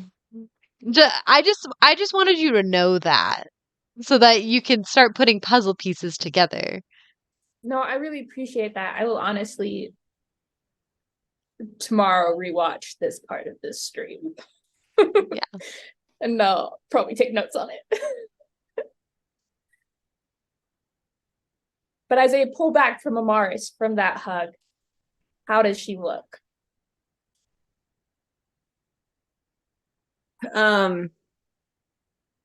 You can see that a few tears have escaped. But overall she looks like she feels more comforted by what you said.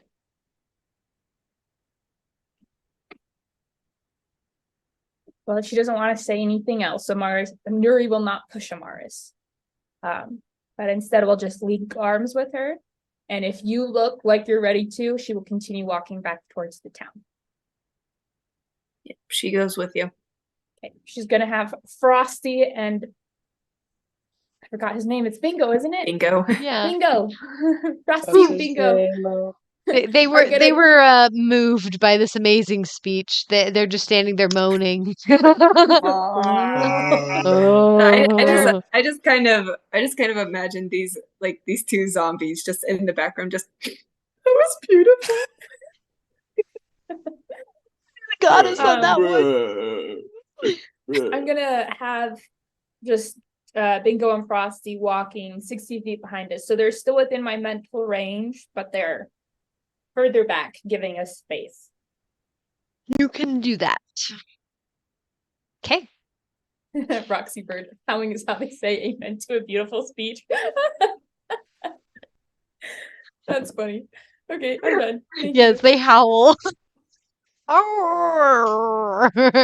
Very demented howl because they're zombies. Can I get an amen? Oh.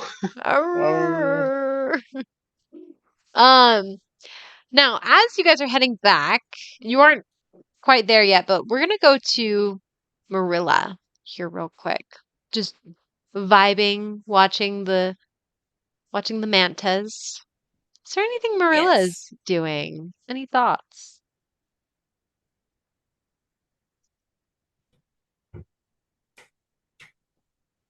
And nothing really to like express outwardly. She's just Mhm. like watching the mantas and she is thinking about the sea. She's waiting for Amaris and Nuri to come back. Um, Eventually, as time passes, they all do come back with these two guys like 60 feet behind, off in the distance. And we will be doing a loop around so that we come up to the back of the house and not like through the town and then, but it's like gonna be around Okay. the back. Just walk straight through the building with all the other jackalers. I guess she would have pulled out the goggles and like is testing them. The 'Cause goggles it's of dark now, night. right? Mhm. Yeah. Oh, it's been dark this whole time. Oh, for some reason I thought we reached morning and then we like anyway, okay. It's all right. That's right. We didn't need stuff because it's a full moon and it's light enough. Almost a full moon. Not quite. It's up, Oh. almost there. I've plans for the full moon, Merilla. Yeah, I can tell. I like as soon as I was like, I know you said last time, but I was like, oh shoot.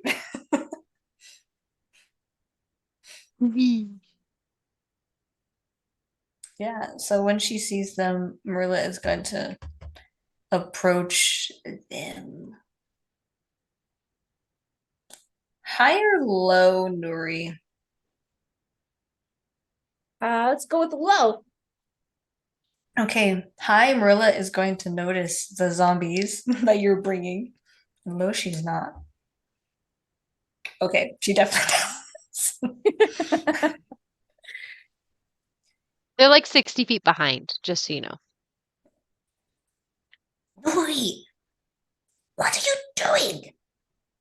I thought the point was not to bring them nearby the thing, by the unalive jack-o'-wares. They were already hidden. But they could make a lot of noise. If they're far away, it doesn't matter. It's gonna be okay. I'm gonna hide them. It's gonna be fine. You'd be joking, Nuri. For someone who reads books all the time, this is rather daft. It's okay. They'll be fine. I have reasons for this. What if they were walking around and found them? It would be You're worse. supposed to be obedient to what you say. They have no souls, they have no intellect. Therefore, they're just gonna stay sitting where they were. No, not them.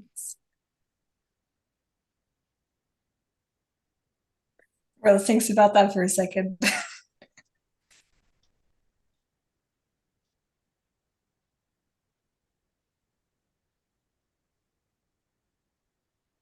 It's still suspicious no matter which way you look at it. If they go back and they see some of them are gone, what do you think they're going to do? Assume they were eaten by a jackal-were or something. No, not a jackal-were.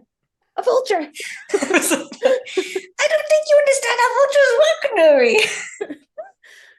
Or something else. They left it to be eaten. They're not gonna guess anything. Am I close enough to the house that I can get the zombies in? You can tell the zombies to hide. Where are you hiding them? Is there a back door to this house? A lot of houses tend to have them, right? Yeah, over here. Where are they? Okay. So I'm gonna have them. I'm going to then run around back here. And I'm going to open the door and be like, I'm back. I'm coming in. Oh, welcome back. Okay, we're gonna I have- pause real quick What about there. freaking out? Huh? The guys were doing stuff in there, so we're gonna pause real quick and go back. So Douse, if you can make an intelligence check to see if you recognize the spices. Yeah, I don't recognize them. That is a 4 plus Yeah, no, whatever I have. they're real green.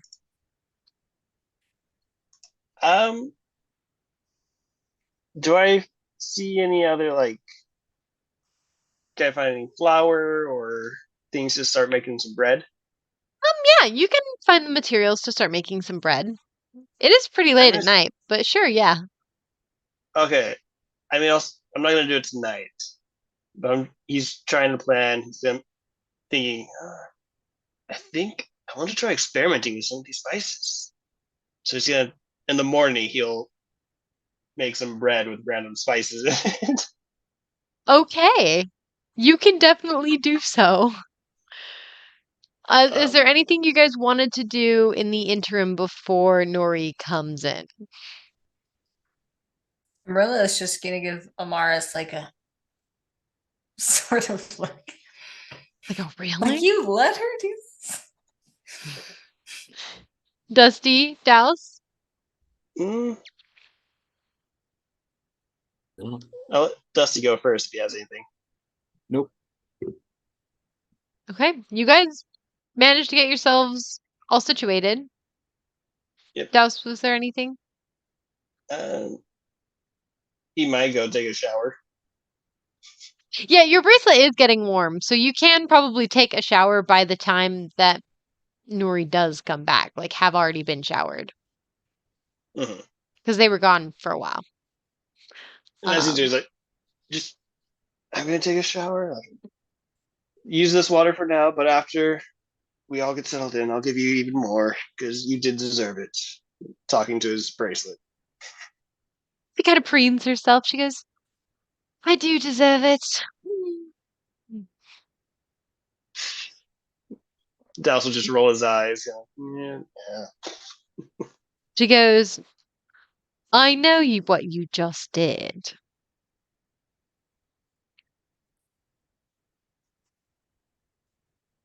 Surprising. You forget I'm in your mind. I thought you were on my wrist. We are more connected than you would think. Why do you think you can't cast water when I thirst? I mean, I assumed it was something about us, you siphoning my water, but interconnected. I am still fuzzy on what you mean by that.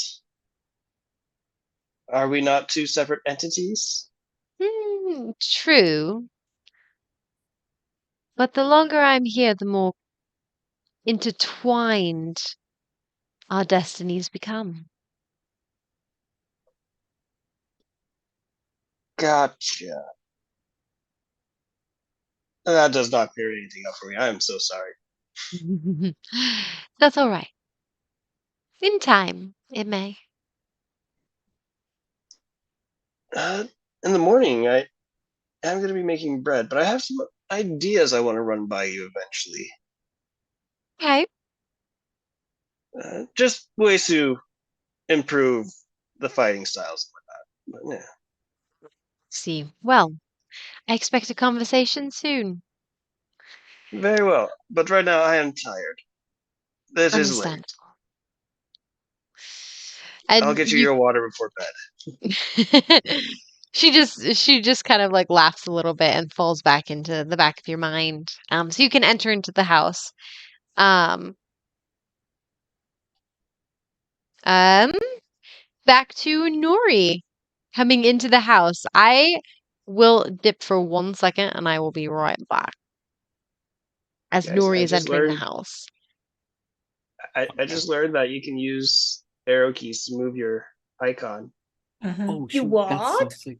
Do you have Hold to on. click it first? Yeah, you do have Well, to yeah, you have to be select clicked it onto first. it, but Yo, you guys. Oh my gosh.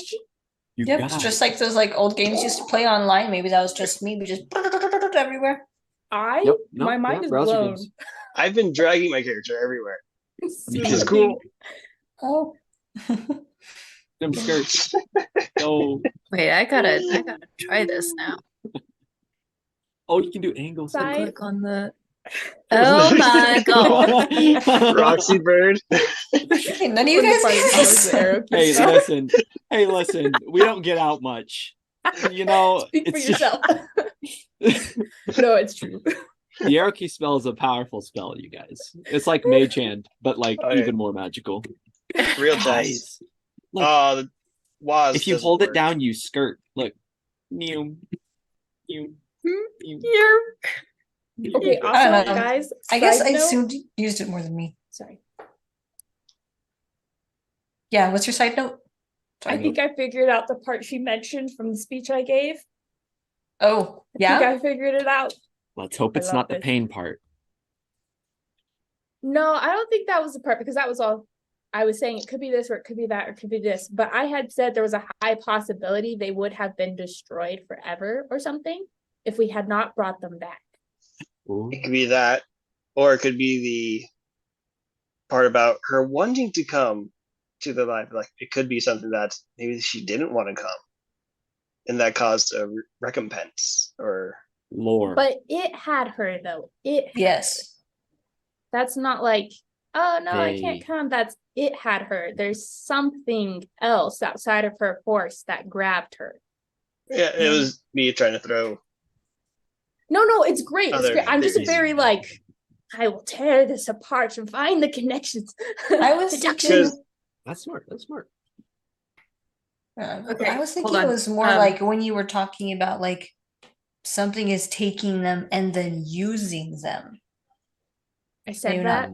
Just no, I mean like it kind of like alluded You were toward using it bodies because like what happens when you destroy something? You gain something out of from it. it. Like we destroy fire and coal and stuff like that, and it's energy.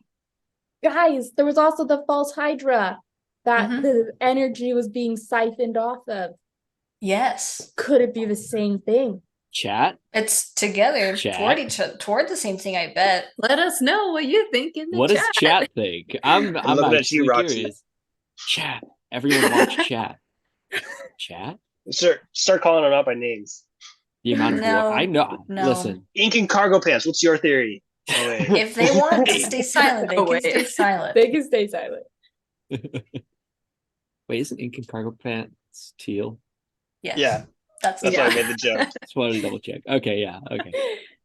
You're being superfluous and sarcastic. Got it.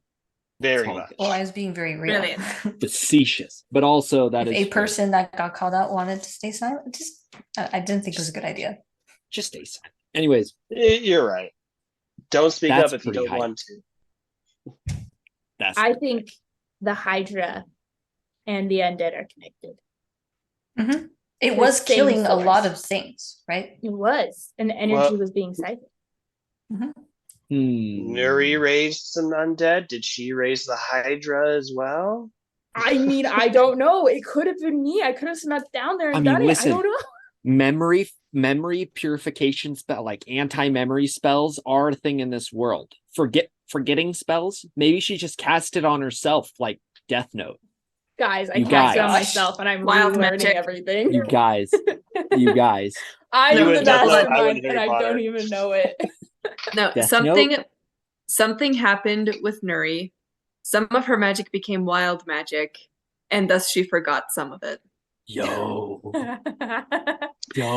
What is this theory? You also forgot your don't worry about it. You also forgot that you were a sorcerer. You'll have to I got rewatch it. the stream. So, back to the actual game. We figured Yeah, out the Nuri arrow was key just spell. coming in. Nuri was just coming in. Dusty asks, "What do I have to not worry about?"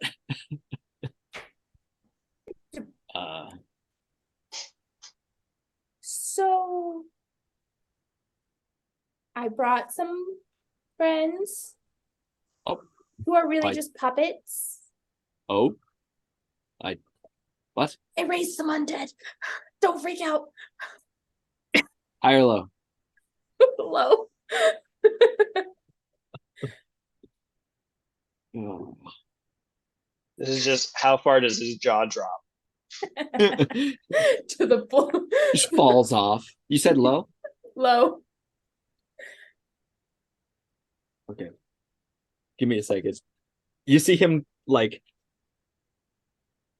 you can like see his like you can't see any of his expressions. I wish I should just wear a mask when I don't know why I'm not here.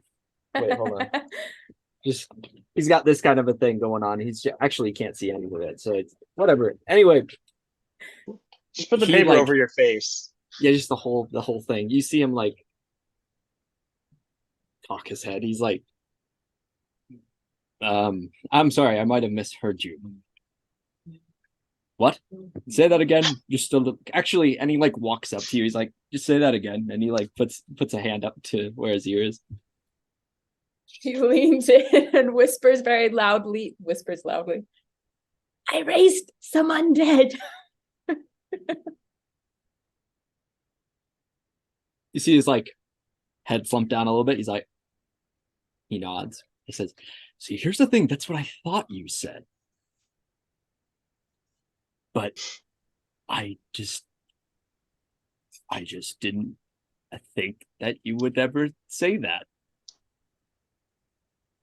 I mean, I am a necromancer, but Yeah, And fully I mean, owns it now. I mean, yeah, I guess. I mean, here, that's I'll not. introduce you. Move forwards. Let them come in. Let them come in. He takes a couple steps back. He's like, I'll open the door all the way. I'm like, Bingo, Rusty, come in. They kind of shuffle in. One of them is wearing her poncho, and the other one is wearing her bedroll.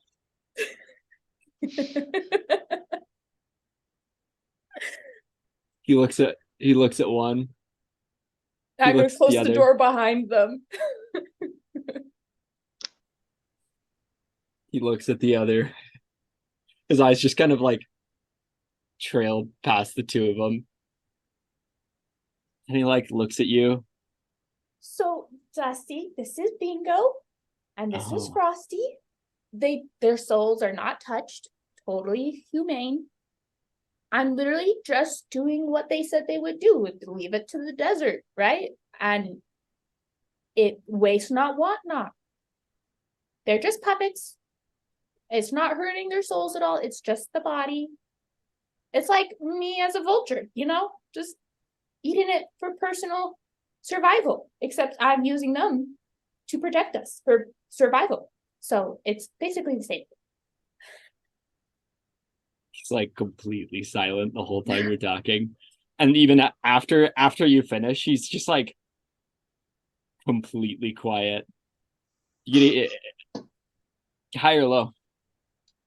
Hi. Where's Douse? Is he outside showering still? I don't know. No, Douse is inside the house. You finished showering and like made it inside before she even like opened the Okay. door. So I'm part of this. Yeah. Oh no. Watching from behind, or you could walk in at any point, your choice. You could have been in the kitchen part. I was half wondering, like, am I still sharing? Am I going to walk out in like my towel or something? No, no, I'm here. I'm dressed, and it's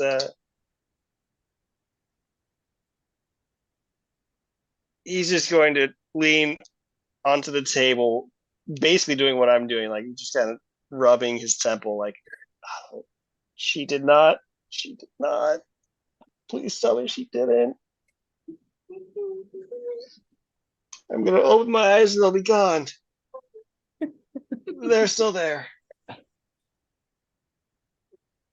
You hear in the back of your mind, Douse, well, this is a development. You be quiet. Because it's interesting. It's like watching a soap opera. Dousel, I don't know if any of you doesn't care if any of you had heard that, but he's gonna walk up and be like, "Why? Why did you have to do this?" Well, it's a very simple, logical, actual reason. And she's going to open up her spell book. So I don't want the explanation. I want an explanation. I don't want the long version. I want to know why was this going to be helpful to us? well, it's helpful for Dane and my son. The short story. This is part of the research path to understanding the process of death and coming back from death in any form. See, it's a type of research to really understand, take what I can from this spell and other spells that I learned to develop a new spell to hopefully and successfully bring back Dane and my son completely in their entirety. They wouldn't be like these things. No, I'm just studying this process, and I will take a part of this spell that I like, and I'll combine it into a new spell, making a way to revive people who are in comas. Did it have to be the people that we are in such a tense relationship with? Yes. They were the closest dead bodies.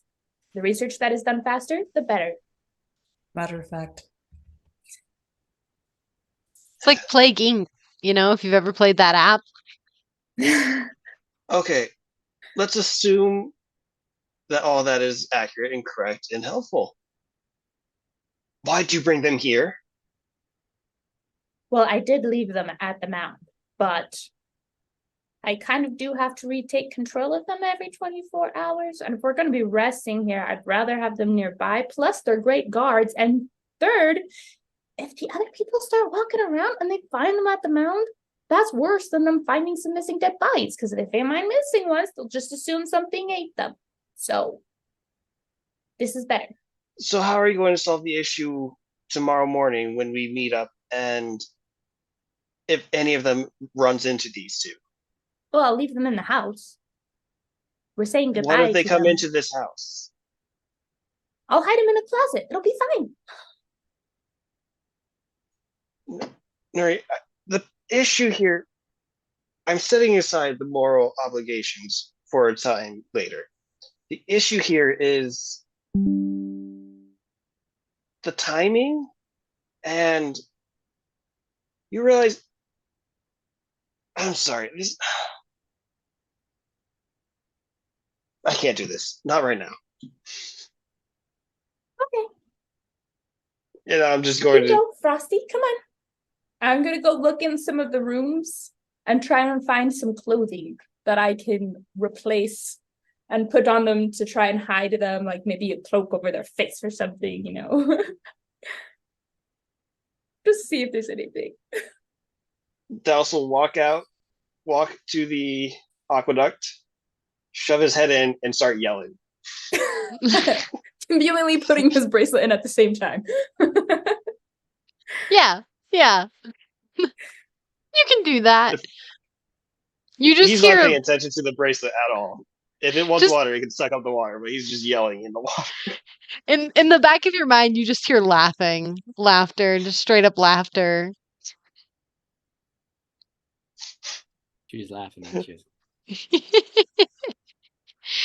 Nuri, you're hiding them in the closet or like trying to cover them with something? I'm currently looking for cloaks, like left behind clothing I can use to put on them to help hide their undead fact. There's not really like cloaks, but you can find like some raggedy like tunics and trousers.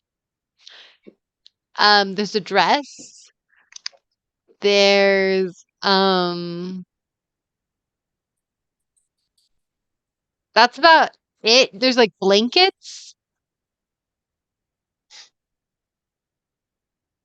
Okay. I had a choice with this dress. I'm gonna do the more responsible thing. I'm gonna cut it in half, like along the seam sides, Okay. and then I'm gonna use it to like wrap around their heads and make kind of like a Shawl? Like a head wrap? Yeah, like a head wrap out of it, so you can see their eyes. Oh, Yeah, well they've also got a big muzzle. That's okay. It'll be like hanging down. It won't be tight. It'll be like over their head, wrapped around their nose, and then there's just a part of it like hanging down and wraps back around, and then it ties in the front like a little bow. Would you like me to get a dress to demonstrate this? Or do you get the message? I get the message. Okay. nice. Full Dusty- face turban. Dusty's actually. So as you walk away, he's going to go to the kitchen and grab some rags. Then he's going to like go to the place where Douse is at, and he's just gonna see him with his head in the water. By Just kind of this, shrug to himself. by this point, he might be getting into the water to just lie down and just be in there. Okay. Yeah, You he are comes contaminating all of this drinking water. he comes over and he puts the rags in the water, and he like jumps back a little bit when he sees you in the water. And then he just like It's just takes a blank his- stare back. No reaction whatsoever, just a blank stare. Yeah, he just turns and walks away. He doesn't confront you at all about this. And he's going to go to the corpses.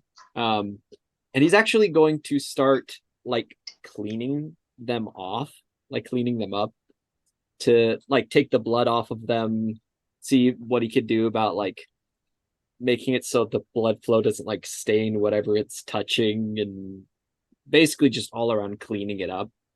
Well, thankfully only one of them has some blood. The other one was just punched to death and was blown around a bit and then like splashed with water and Yeah. blasted with colds. So only one of them is a little cut up. Yep. So he'll kind of help with that, but otherwise stay like completely silent. He doesn't say anything. He just kind of comes over and starts cleaning them off. Okay, you can definitely do that. Yeah. The whole time he's kind of like looking at them and inspecting them, specifically like their face and like how they look. I Underneath don't know all if the he's looking. wrappings. Yeah, I don't know if he's like looking for like what specifically he's looking for, but he's just kind of like looking at them and inspecting them. Okay. I'll put What the new you- tunics on them, take my stuff back, and I'll use prestidigitation to instantly clean it too. So Okay, good. Um, when you're looking at them in like there is this stillness. There is no sense of breathing on them. So like there's no like rise and fall of like their chest or their shoulders or anything. They're just still. Like they could be stuffed statues. Um, except for like every now and then there's like a slight like sway or to show that they have some semblance of movability. But as you kind of investigate their face, there is no like sheen to their fur. It's dark. It's lost its life. The thing that gets you the most though, that you just have to pull yourself away from it, is the eyes.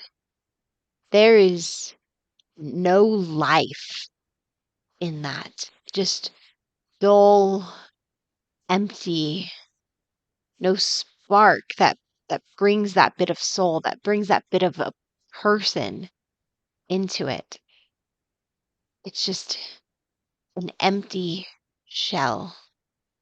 And it chills you almost to your core, the fact that there is no life, there is no semblance of a person behind those eyes.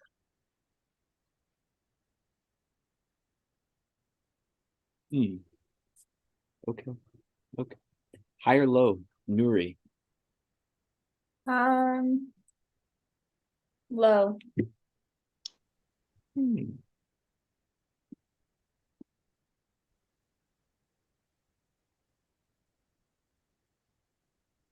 Okay. So, Dusty, he's like looking at these beings, what used to be like creatures or people, and he's like inspecting them. And eventually he does actually say something to Nuri. He says,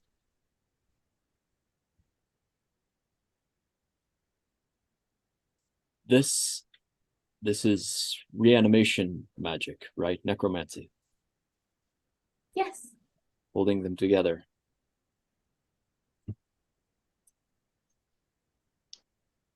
Completely humane.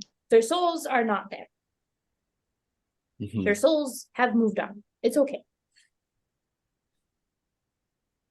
He like he had been like tending to them, and eventually he like straightens himself again, and she says, do you understand what this does? He like gestures to them. What this means to me. Do you realize No. how seeing I don't know. I don't even really know what it does to me. It Sorry. Yeah. It and he's like not an hour, 2 hours ago, I was talking to these people face to face, not this one specific, but of their kind, right? And I'm looking now at this. I do you understand what you did? Do you understand what you've done? I don't even fully know if I understand what you did. I mean, magically you reanimated what once was a living creature. Scientifically, it is now able to walk and move. Clearly, you're able to control them somehow.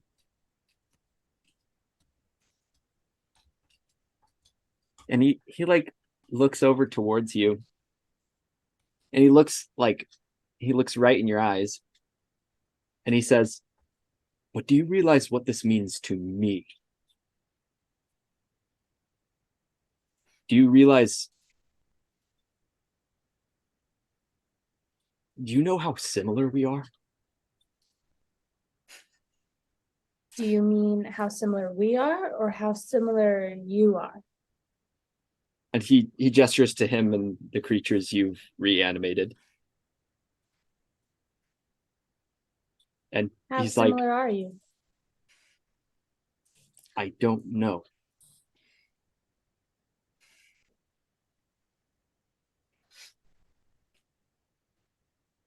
And that's what scares me.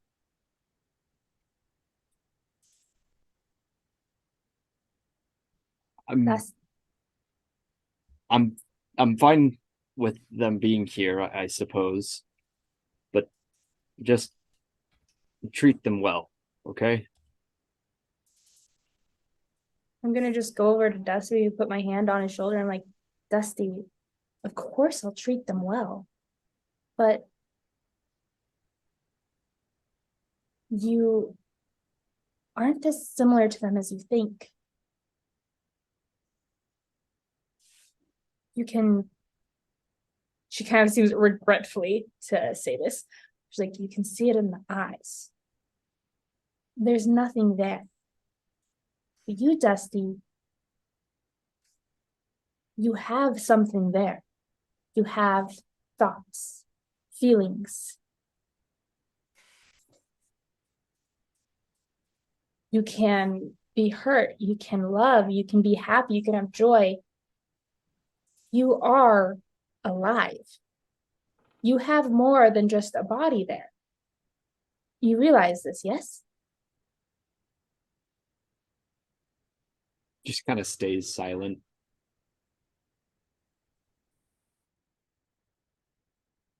See, you're your own person. What's holding these things together is, and making them walk, is a type of magic that does not give thoughts or feelings. The fact that you can think and feel for yourself means that no matter what, you're your own person.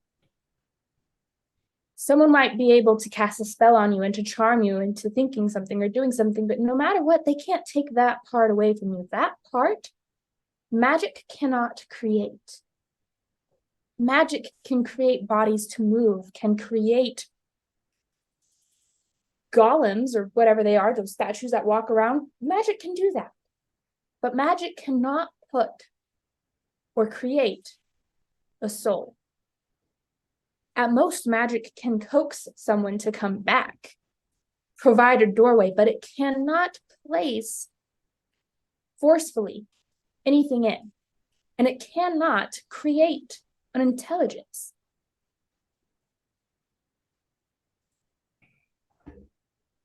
Gain 5 research points. What? Heck yes.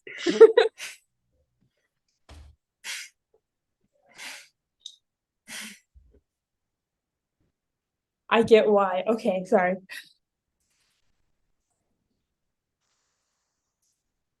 Sure. I'm still looking at this. He like nods. Sure. There's a clear difference between magic and a soul. They're not the same. And he kind of like looks to the ground and nods. And he says, magic is a tool that can be used to manipulate things simple as creating fire, heating up the air around you to combust the oxygen, or condensing the water surrounding you to create a whip. This kind of magic, manipulating a creature into, or a body perhaps, takes from the magic surrounding and injects it into a being.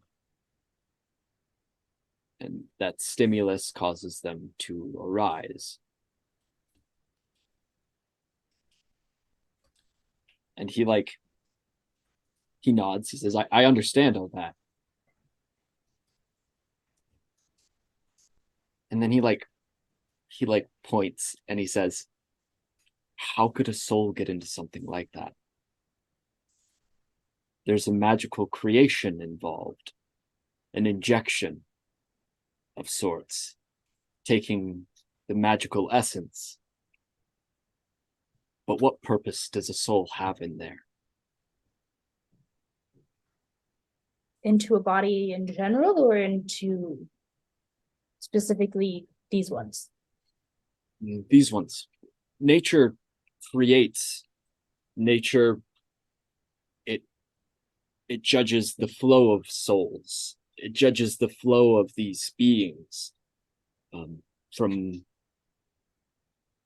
you and Douse and the Jackalwares. But nature does not offer a soul to a creature such as these. Why do you think that I would have a soul? Why do you think that?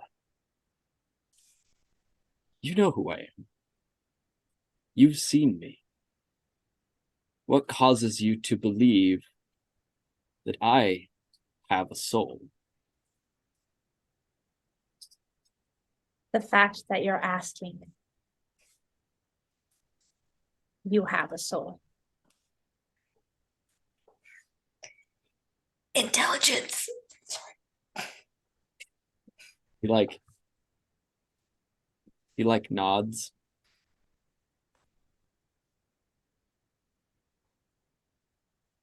Sure. And he resumes his normal posture, and you actually note now he was leaning into you and coming really close to your face as he was talking to you, but now he brings his posture back to normal. Super married. And he we got it, we did it, we have to at least one. And he nods and says, sure. Can I roll insight to see if you actually believe me or if you're like, yeah, it's just full of crap? Yeah, go for it. Can I roll a dice or trust online? That is the hardest question. Okay, we'll try it online. And I hope you know that whole conversation was the 5 research points. 20. Dirty 20 20. insight. Okay.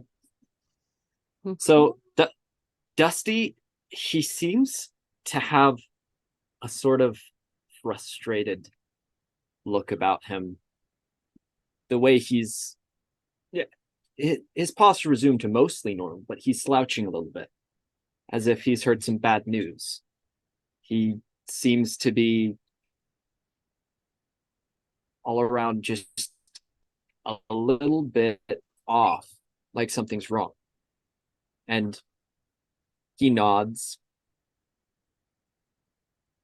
And he just kind of stands there for a second. Dusty, did I hurt you?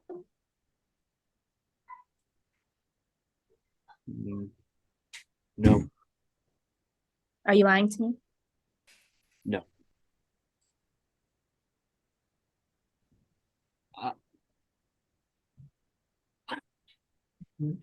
I'm a druid, Nuri.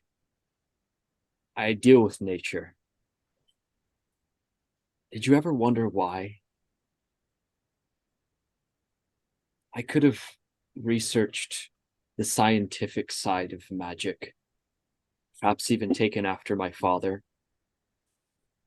When I first met you, I could have started learning to understand the intricacies of magic, and that is part of my journey, to truly understand.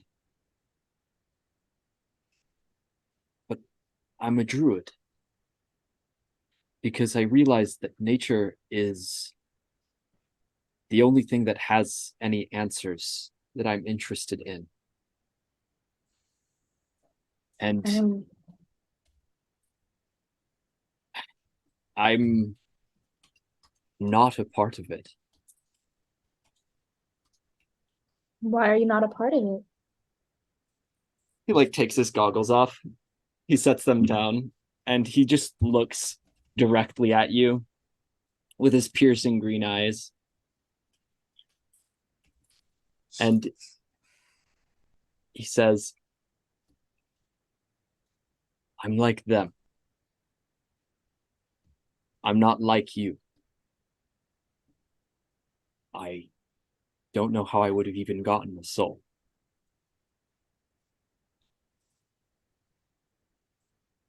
And he looks around. You can see his eyes like trailing towards where the zombies are. You can actually see his eye movements now. And he's just like looking over at them. He's facing you, but he's looking at them.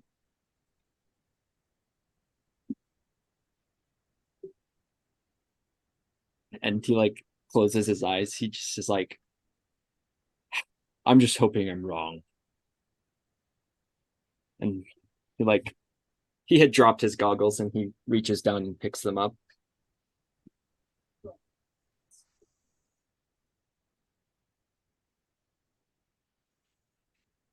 Dusty, how do you think anyone gets a soul? According to nature. Well, I can tell you what I've found. And he puts his goggles back on. He wraps it over his bandages. Usually they're underneath, but puts them over this time. You see a slight frown to Nuri, as if she's kind of sad to see you put the goggles on. I've come to the conclusion, life at inception, creation, it requires a couple factors. It requires a father and a mother. It requires care and patience. This creation, this upbringing, requires it to come from a natural source.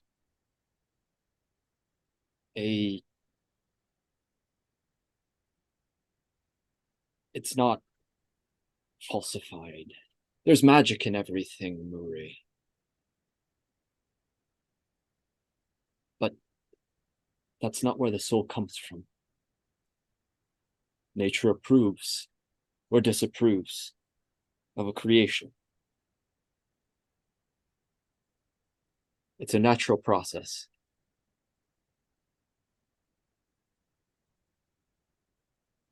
And he kind of stays silent. Do you feel that nature has approved of you?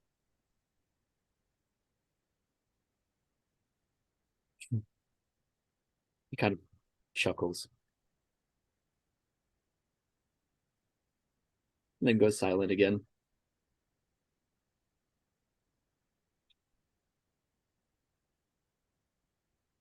Well, for going by everything you just told me, Dusty, you 100% have a soul.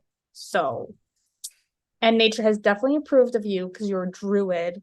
You literally like commune with nature and it like does stuff through you. And I've tried a lot of different magics. I could never get any to work besides wizardry. So if we're going by that, nature probably actually doesn't like me as much as it likes you. And then also we're going by the fact that you had a father. And you have a mother, my sister. And if you don't consider her your mother, you definitely have me. Mama Nuri. Mama Nuri And comes you out. have 100% been cared for, whether you feel it or not. I care for you. That checks all the boxes. And nature has approved of you. You are a druid. Nature does not let someone cast magic through them unless it approves of them, such as a druid.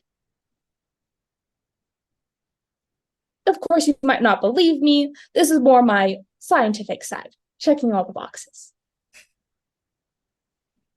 But you Sure. are cared for.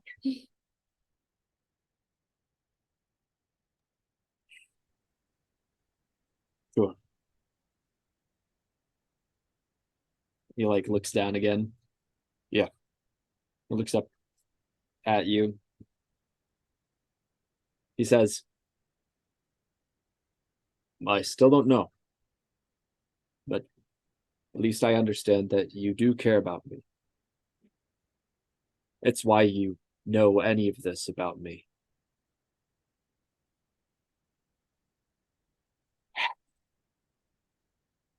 I'll figure it out someday. You may never know for sure. You can always hope. I mean, we are the shards of hope. I'm gonna just go over and give Dusty a hug and be like, and you have me. He like puts one arm around you and he like lays his head on top of your head. He's like, yeah. Thank you. And if you're ever unsure of who you are, you officially have my permission to take my last name Tamaron, and you can call me Mom anytime. I understand if you don't want to. My sister's pretty cool, but at the same time, I'm pretty cool too. Just saying. No. I've got a last name. I don't I'm all right. I figure it's appropriate for me to take my father's. I mean, okay, if you want to, but if you ever change your mind or anything, you have more than one person in your family. That's all I'm trying to get across. And thank Sure. you for cleaning them up. They actually smell a lot better too. So thank you. That was actually really smart. Yeah. I figure having blood all over you isn't very comfortable, so I helped them out. I don't know how sentient they are, if they even feel anything. I mean, I assume since magic is the thing propelling them, you might get a click if they're whatever. Anyways,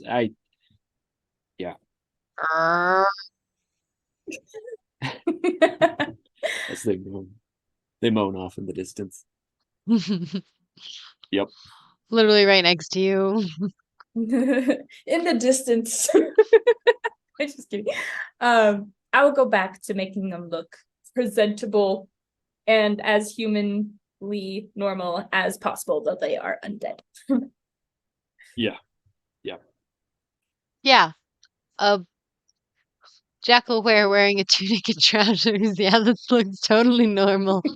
And a head wrapping Super around normal. its face and muzzle. Sure. Yeah. So Dusty, he kind of finishes up talking, and then he like stiffens up for a second, and he like quickly like looks around where they are and double checks that no one is there. He hadn't thought to do this before. He's like, wait. And he looks around to see if anyone's by them. I assume they went into a separate room somehow, but I don't think he was thinking about that. I thought we were in a different room, like a bedroom or something, raiding the closet, but who knows? Something like that. Well, it's a one So that's how I floor. took it too. Yeah, it's a one floor house. So, Was anyone even in the house with us, though? Is the next question. yeah, I don't think anyone was in the house. At least to my knowledge. Marilla's still looking at the mantas. Unless she Amaris, snuck in. unless she snuck in. Douse is in the water. Yeah.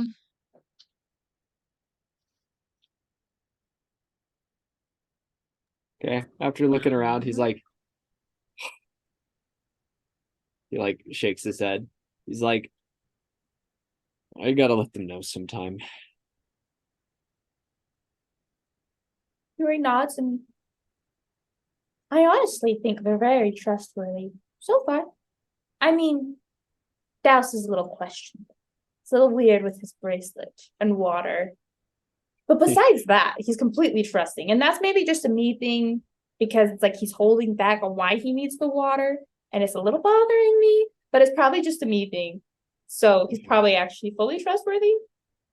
Yeah, no, You know him more than I do, so. Yeah, I trust him. Nuri, Very nice. Dusty, what's your passive perception? Good My question. passive perception is actually really high.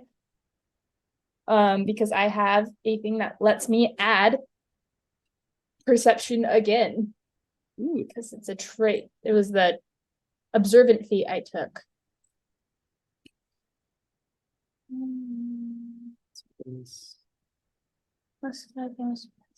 So I have a passive perception of 20. Yeah, I've got 17.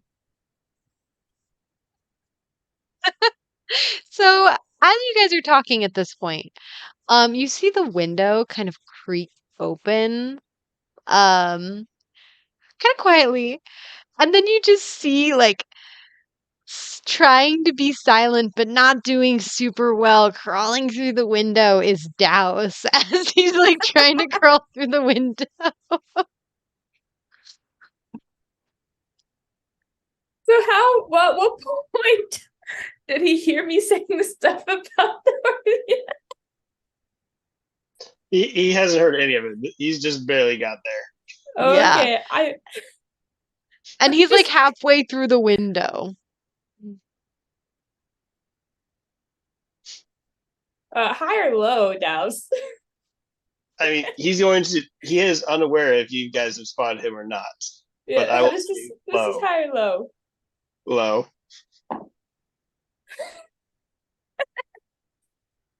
Nuri's gonna just kind of like turn towards you and just have her hands on her hips, just waiting until you look up and meet her face to know that she's watching you the entire time. But she's just gonna wait. Are you doing anything, Dusty?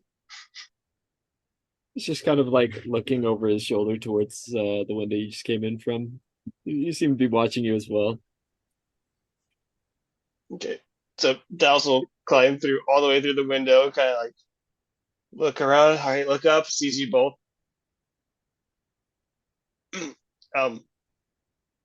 Why'd you take the window?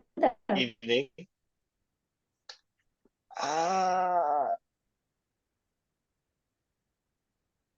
No reason. And he's going to walk over to his bedroll and start rolling it up slowly. Are you lying to me, Douse? Listen,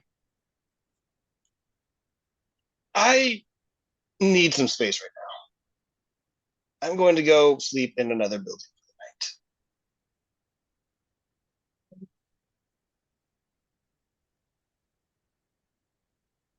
And so he'll finish packing up his bedroll and then just leave out the window. As he leaves, I'm gonna just turn to Dusty and be like, "You gotta admit that my instincts of knowing when someone's lying is actually pretty good."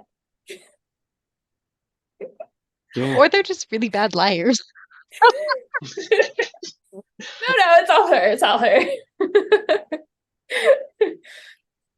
Yeah, I've never been too deceptive myself. But I'm glad that you're able to catch him. It's a fine tool for a friend to have. If neither of you had looked, he would have tried to sneakily and done all that full well. You guys have seen him. That's funny. He's kind of watching him. Mhm. Dusty, he says, I probably should join him. Make sure nothing bad happens. If you're all right with that, Douse. He says to him as he's like packing up his stuff. You're fine. Just stay here. I need some peace and quiet. Okay. We hear screaming in the middle of the night. We'll know who it is. Probably the other person, but thanks. Oh, yes, of course.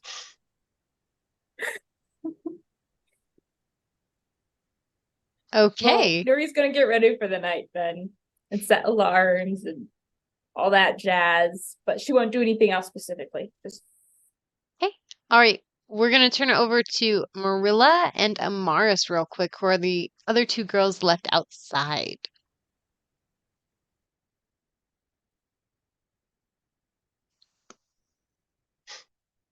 I think Amaris just actually just goes and sets up a place to sleep. Outside?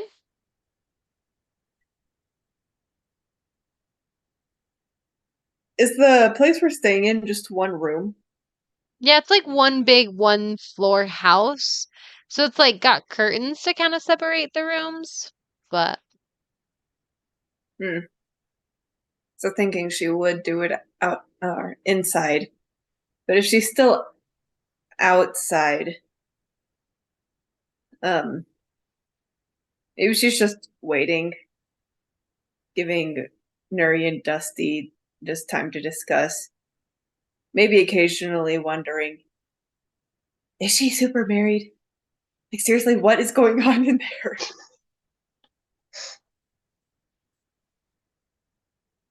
okay, I just want to state this fact. She's wondering, is she super married? What is she doing? Nuri and they're being like, I will claim you as my son.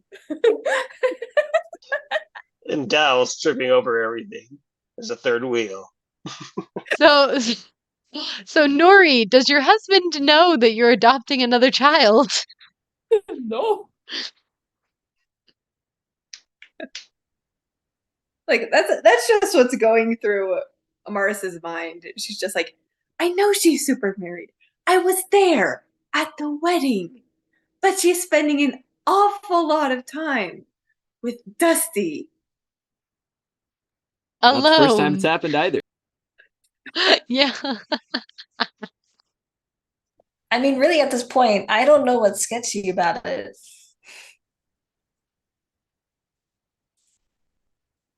But I mean, sometimes I don't know. If you're not there, you're not there. So.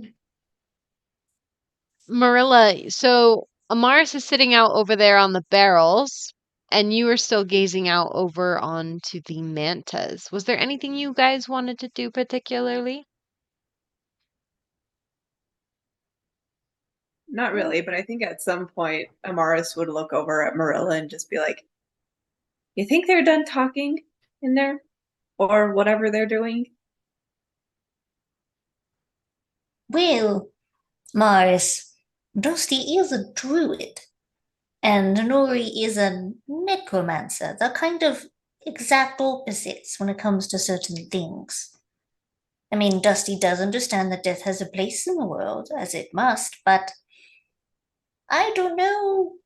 I imagine they must be talking about how he feels or his reaction to Nuri's raising the undead, puppeteering those bodies. I think you overcomplicated the answer. It's entirely possible. I have had a lot of time to think. When you get to be my age, you tend to have a good amount of practice at it. And I at that just point, asked when if she you says thought that, they she were like done. looks up at the stars. She's like kind of talking to you, but she's also like still leaning on the fence. I just asked if you thought they were done in there. At this point, I think it's fine to go and check if you want to do that. Okay, Amaris is just gonna like just push the door open a little bit and peek inside.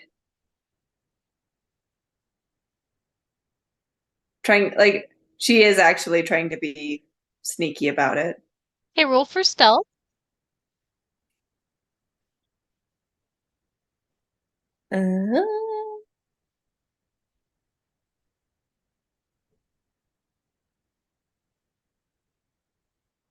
Oh, this is not a good one for me. Oh no. That was a nat 1. That was a that one. So when you start heading up to the door, you're like, gotta be sneaky. Like, I don't want them to notice me, you know? And man, Amaris, you are stealthy. You are as stealthy as a cat. You're as stealthy as the Pink Panther, you know, with the little da da da da da da da da. As you're like coming up to the door, you are like so stealthy. Okay. Um, and you creak open the door. And it creaks really loudly, but you're like, they won't notice. They won't notice. And Nuri, Dusty, you guys hear someone humming a faint da da da da da da da da as they're walking, and you just see Amaris peeking through the door, and she's the one singing it. You know, she is the bard after all. Um, She's just inspiring herself. That's what's going on. she is inspiring herself. Be sneaky. To you Well, guys, it is not stealthy. It's actually kind of loud, but it's a good tune. Actually, real performance, Amaris. Oh, that's so good. Let's see how well she did on this tune. I'm better in performance. 13. 13. All right, Would have been Amaris. funny if that was a nat 20. That would have been hilarious. But you do a decent performance of it as you're singing and sneaking along. So, yeah. High or low, Amaris? Low. I'm gonna just put my hands on my hips and be looking at you, waiting until you make eye contact with me. Does she pull out a camera and Mama start Nuri. recording? Just waiting until your eyes make it to this direction, you know. Well, here's the thing. Amaris was gonna peek in and like intentionally see if you guys were done. But seeing that you guys see her and the door is just like the door doesn't just like creak open a little bit. No, it just keeps going and going and going. And she sees you looking at her. And she's just gonna go, that was quite the gust of wind. And then she just slowly closes the door. I'm gonna go open It the must have door. been the wind. Be like, they're gonna just open the door and be like, oh, I'll have Frost to make sure he keeps it closed while we sleep. But you can come in. They smell a lot better now.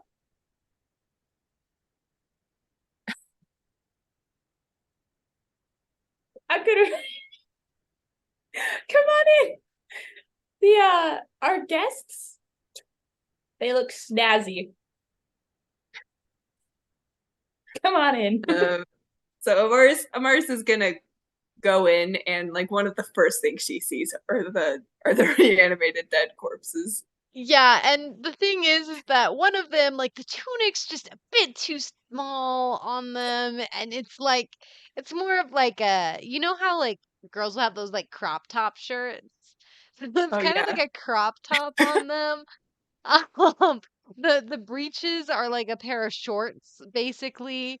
Um, and they're wearing, and you know, like the wolf when he covers himself as like grandma in the Little Red Riding Hood tale, so he's like got this like big Yeah. shawl wrapping around his bosom and everything.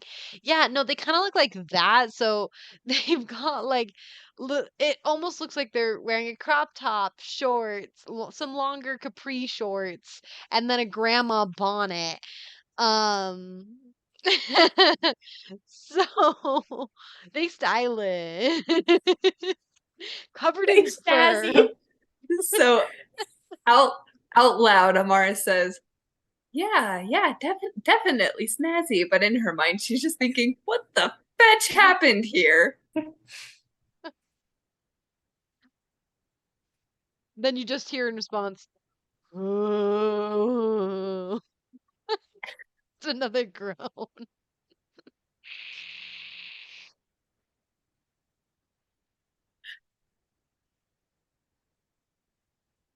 Yeah.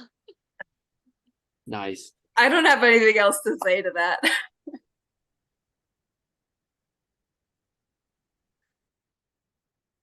I think just at that point, Amaris, is just like, yeah, very snazzy, very snazzy. Well, I'm off to bed, and then just goes and like sets up her stuff.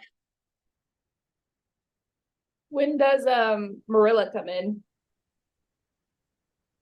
If ever. Oh, high or low before Merilla comes in. To Merilla, actually, specifically.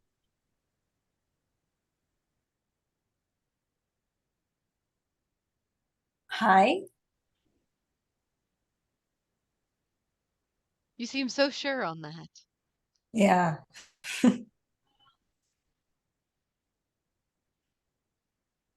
That's a We 20. did What's in that 20? Yeah, it's a 20. So yeah, it's high. Dusty, as Amaris walks in, he actually turns to Nuri and he says, "You know, she's not actually the one stopping me from talking about all this." And Nuri's gonna just lean in and be like, what? I haven't told her yet. And Amaris says that this is the first time she's heard him talking about this like at all. And he says, "There is something though. There is something." And he says, "If you'll give me a moment." And he's going to like walk past you guys and walk out of the building. And he's actually going to go to Merilla. Marilla.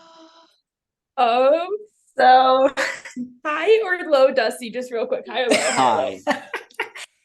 curiosity. Oh dear.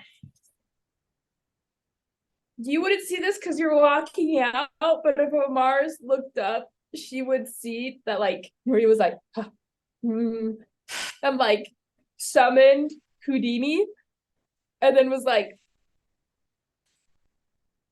looked like she was starting to pep talk herself, being like, "Don't do it, don't do it," and instead just strokes Houdini and turns towards the dead things and starts studying them with In Houdini. awe. In awe. So is that it? Yeah. So Dusty, as you go out, and I don't know how good your hearing is, but you can hear Merilla is talking. It's just kind of like in like little old woman mutters more or less to herself. And when you turn around the corner, like when you can see her, I guess, pass through the fence. How is the fence? But I don't know. You can see that she has sat down and her back is against the post and her head is also against it, and she is looking up at the stars.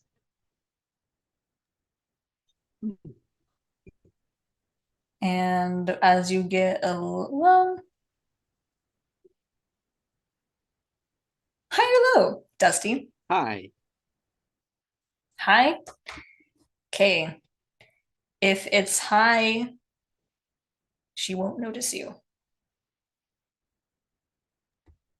Okay. Da, da, da. So you come across, and then before you can hear what it is she's saying, she stops. And she lifts her head from the post and she looks over to you. Oh, Dusty.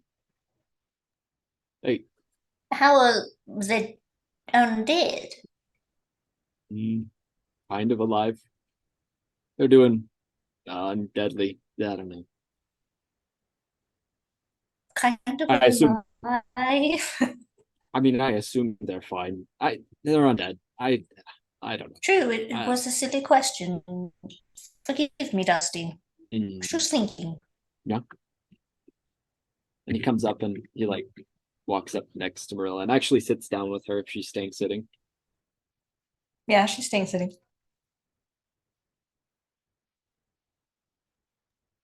Yeah.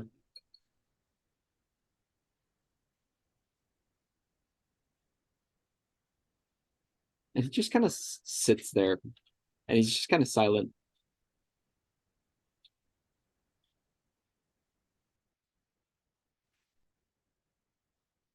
For a while, she also sits there kind of quiet until she kind of almost gets like a little bit fidgety. And she turns to you. She says, Dusty, you know, the desert has an excellent view of the stars. It does. It's almost kind of like when you're out at sea. You can see them all so clearly. There's nothing in the way. No trees, no buildings, nothing.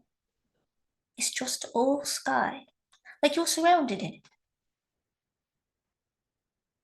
You can see him tilt his head up. And he says, yeah, one of my favorite parts of the desert. Very pretty here. It is, at least especially at night. I do not care for the heat. Don't know why. I thought retiring up here might be smart, but who knows? Lots of things to think about. Reconsider,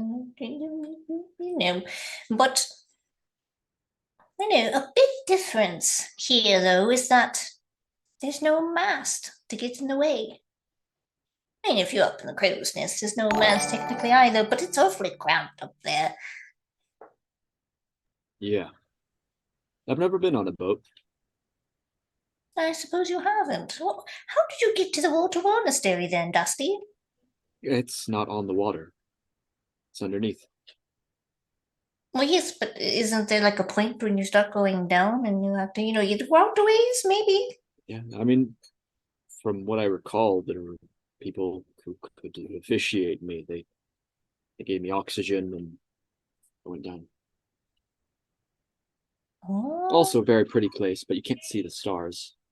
too much water in the way. Yeah. It must be an awful life not being able to see the sky at all. I suppose they have other things nice down there. Yeah. Food's not great, but I'm not much of a. I don't care too much what I eat. Oh, I never was planning on ever going down there, but now I definitely won't. Food's awful. I won't survive. Close enough. Actually, Merilla, I have a question for you. I might have a question for you, but you first. Yeah.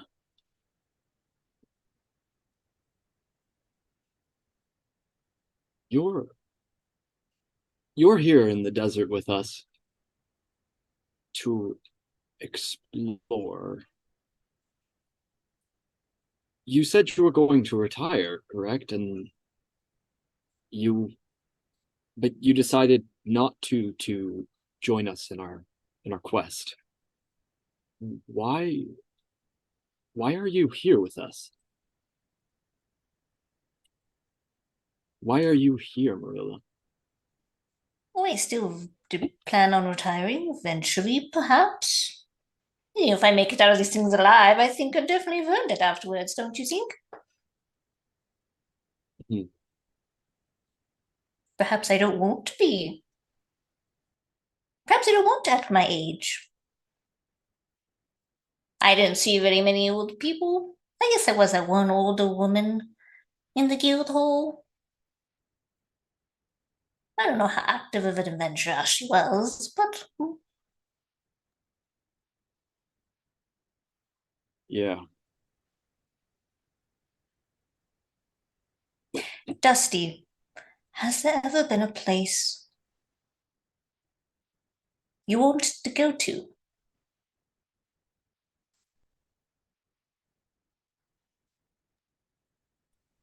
His head like rests back on the on the fence behind him. And you see him just sit there for a moment, thinking to himself. You don't need to tell me what it was. Yes or no suffices.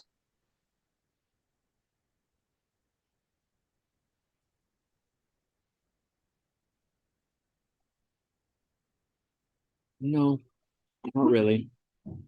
I figure that, and you can see him like trying to figure out how to formulate what he's trying to say. He's like cocking his head side to side. Oh, I guess you do. He just kind of shrugs. He's like, no, not really.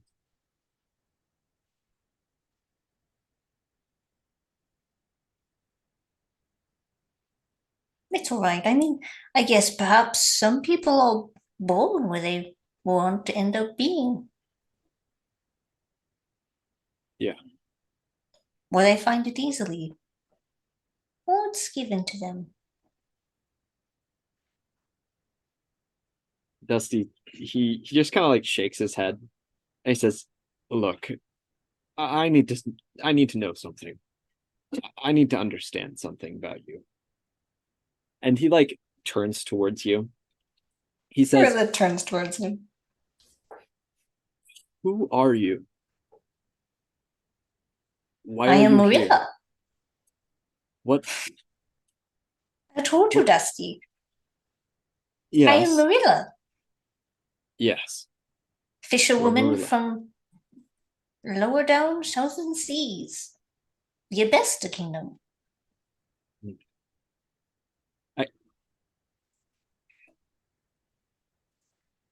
I've been awake for 70-some years, if that's what you're really trying to get at, but you're trying not to awkwardly ask the question to an old woman.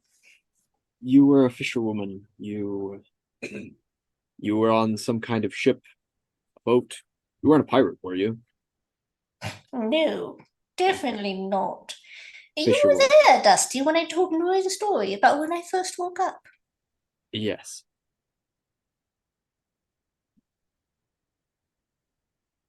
You don't remember before then, do you?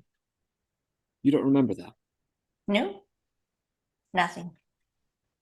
Nothing. Like, leans back. He kind of like he actually cocks his knees up and like slouches on them. You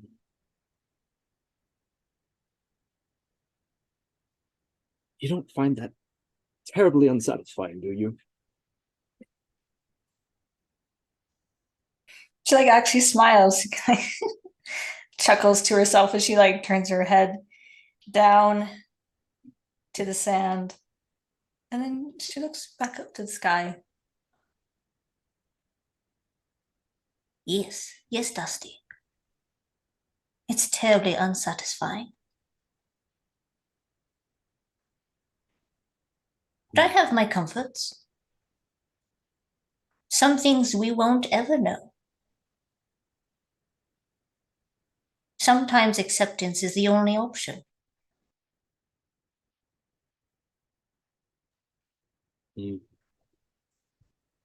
See. And he like looks down at the ground. He looks up back up at the stars. High or low, Merilla? Low. Things are just, this is getting exciting. This is like the most higher lows we've had in any session. Ever.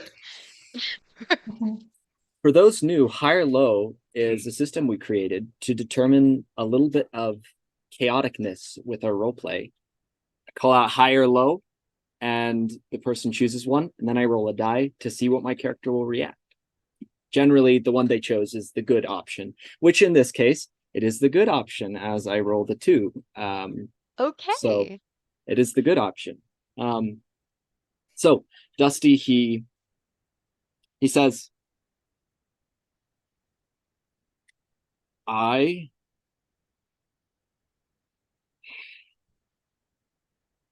a very familiar story. well, in kind of looking for who you are, or I suppose in your case were. I don't fully understand who I am either. Not in the same way. Well, it just nods.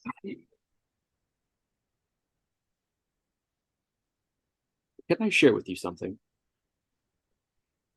I am listening, Dusty. But before you do, I want to correct you about something. Mhm. You a little bit corrected yourself, but I just want to make it clear. Yes, I have many questions about me. And about a lot of other things. But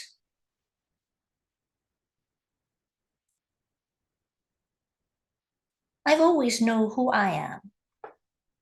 I told it to Nuri, in fact, many times, but I don't think she quite understood what I meant when I said it. I am Merilla. I am me. I have always been myself. Whether or not people can see it, so that's not for me to worry about. It's really the only thing a person can be. So no, I've never really wondered who Merilla is. But I have wondered about things that have happened to her. Does that make sense, Dusty? I Yes, think you've maybe got to a further pretty good mindset. explain it, I don't.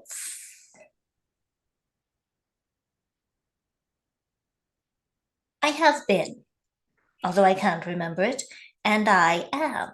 And I remember quite a bit of that. Sometimes I am grateful, and other times I am not.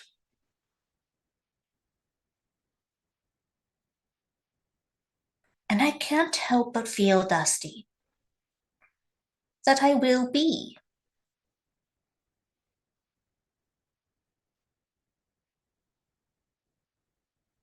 Deep down. I know that. Lots of things are only known deep down. Does that help you understand? A little bit. Makes sense. I don't Just know 'cause- what will be means, but I know it. Just because you don't know exactly what happened in your life before doesn't mean that it didn't form you. Doesn't mean you were different.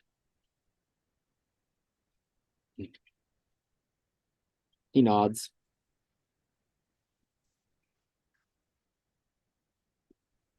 You recall Miles Murano, correct? I never met him. I just heard some artificers at a table I was at in the tavern talking about him. Yeah. Saying he was smart and that he was the boss, like he was the head honcho guy. Yeah. Not really much else. Not that I can remember at the moment, Dusty. Was that your question? No. I just wanted to give you a little bit of elaboration. Miles Murano was an artificer. Or Yes, is. the best. Yes, the best. You saw what the artificer who came through Dragondale could do. Created machines that were able to dispense water on command, almost like magic.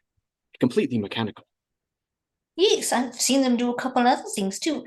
Usually very handy, little handy things. Mhm. Have you ever thought to yourself exactly how far they could go with their creations? Honestly, Dusty, I've been a little worried about it. I've Oh. kind of thought of it like magic.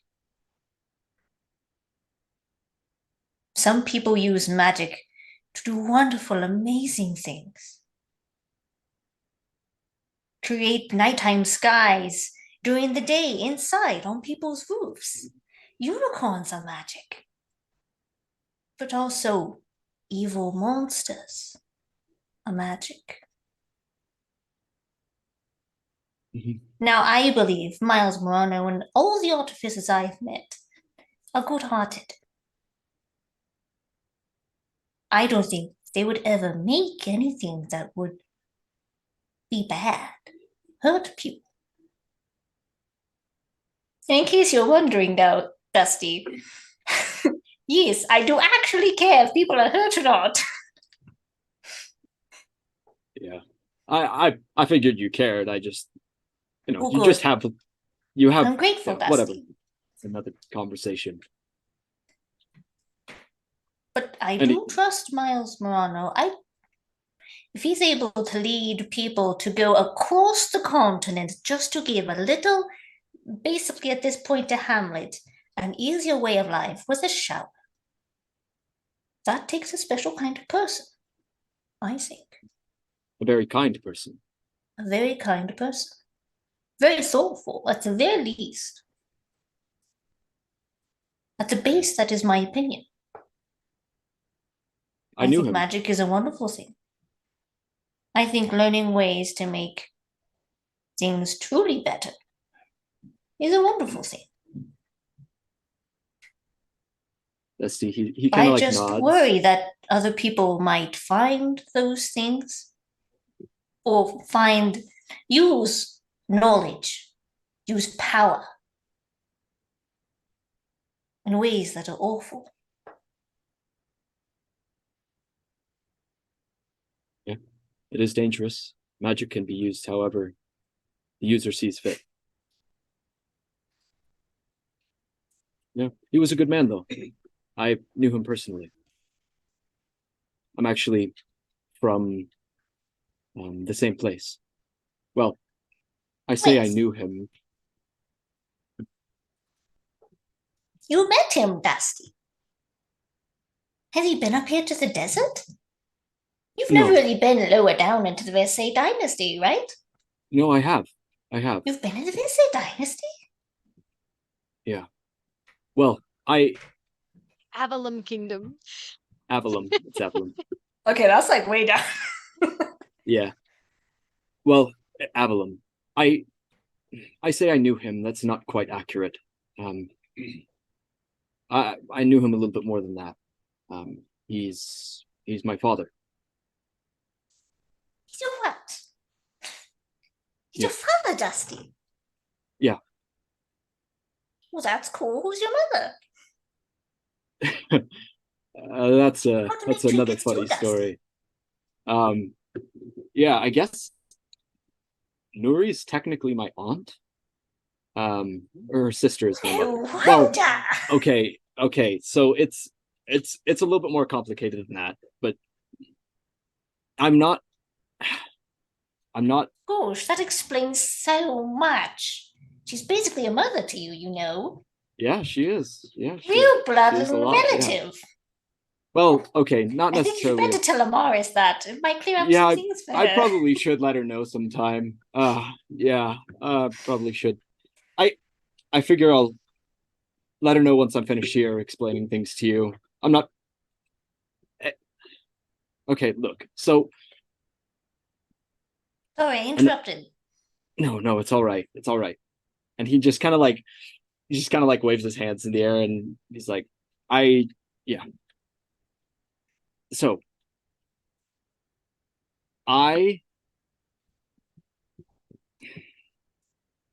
because I'm his son, I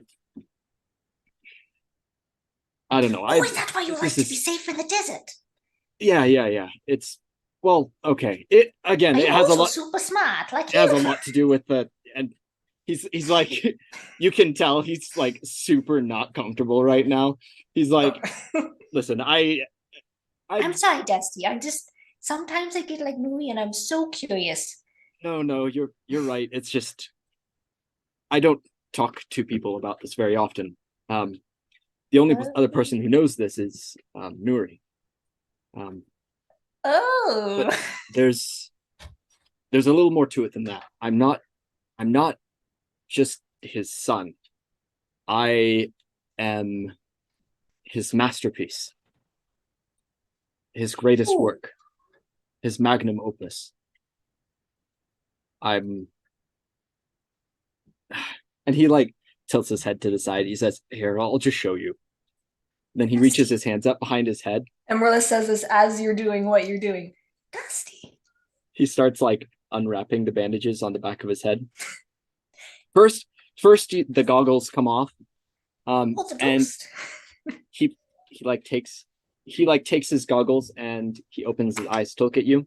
You know, what'd be really funny is if we put a pause on this till next week.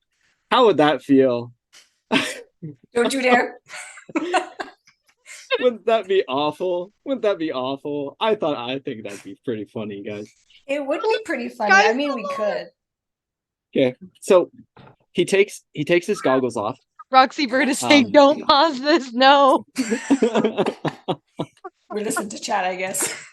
All right, we'll listen to chat this time. This time, you guys. I'm watching you. So you have sway, he takes, chat. You have sway. So he takes his goggles off Dusty.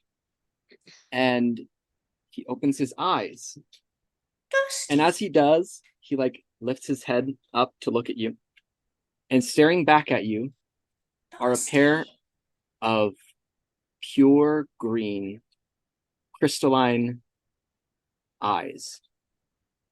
There's runes floating around inside of the eyes, almost as if it was like an 8-ball with runes switching on the front and inside, swirling like a well of magic. And he says, Dusty. I'm not necessarily a person, I suppose. I'm what he deemed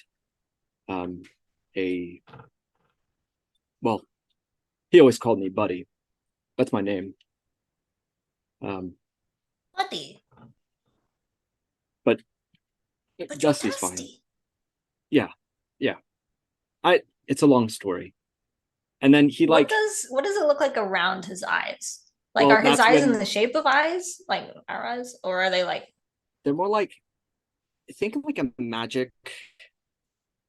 a spell casting focus, like a Okay, so divining it's like orb. 2 orbs that are stuck in the head. Mhm. Okay, they're not like in the shape of eyes. He doesn't have eyelids. Yeah, they're like perfectly spherical orbs inside of metallic eye sockets. Okay, And thank you. He actually takes his wrappings. He takes a finger in both sides and pulls his wrappings off and pushes them down. Oh, and Dusty. You see a metallic skin. It's like his skin is made of armor, a bronze steel. And as he talks, his jaw moves and he speaks to you. He doesn't have teeth in his mouth, and he doesn't really have ways to express emotions all too well. You see his face is kind of like stiff as he talks. And he says,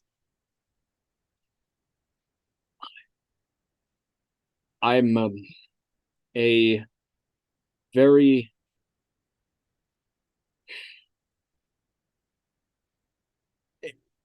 being his finest creation.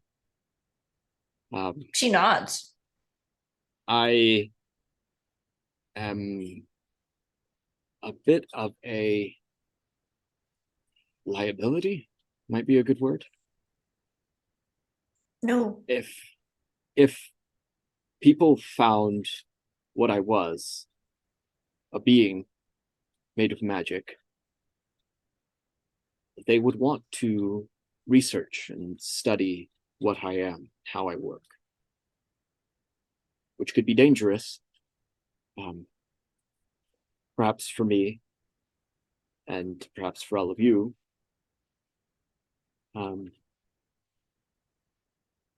But I'm the only creation like this of his. I It's suppose deep, the alone. magic he's used. He nods. She's just like looking at you as if she's never looked at you before. But she's also looking at you. And I won't make you roll for this. But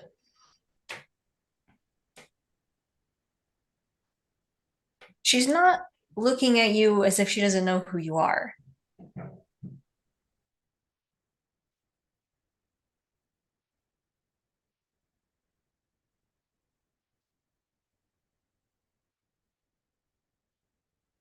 Dusty. He like You're not Looks- liability. he like looks up at the stars, by the way. He like lets his back up. You see his head cock back and his eyes like shape forward.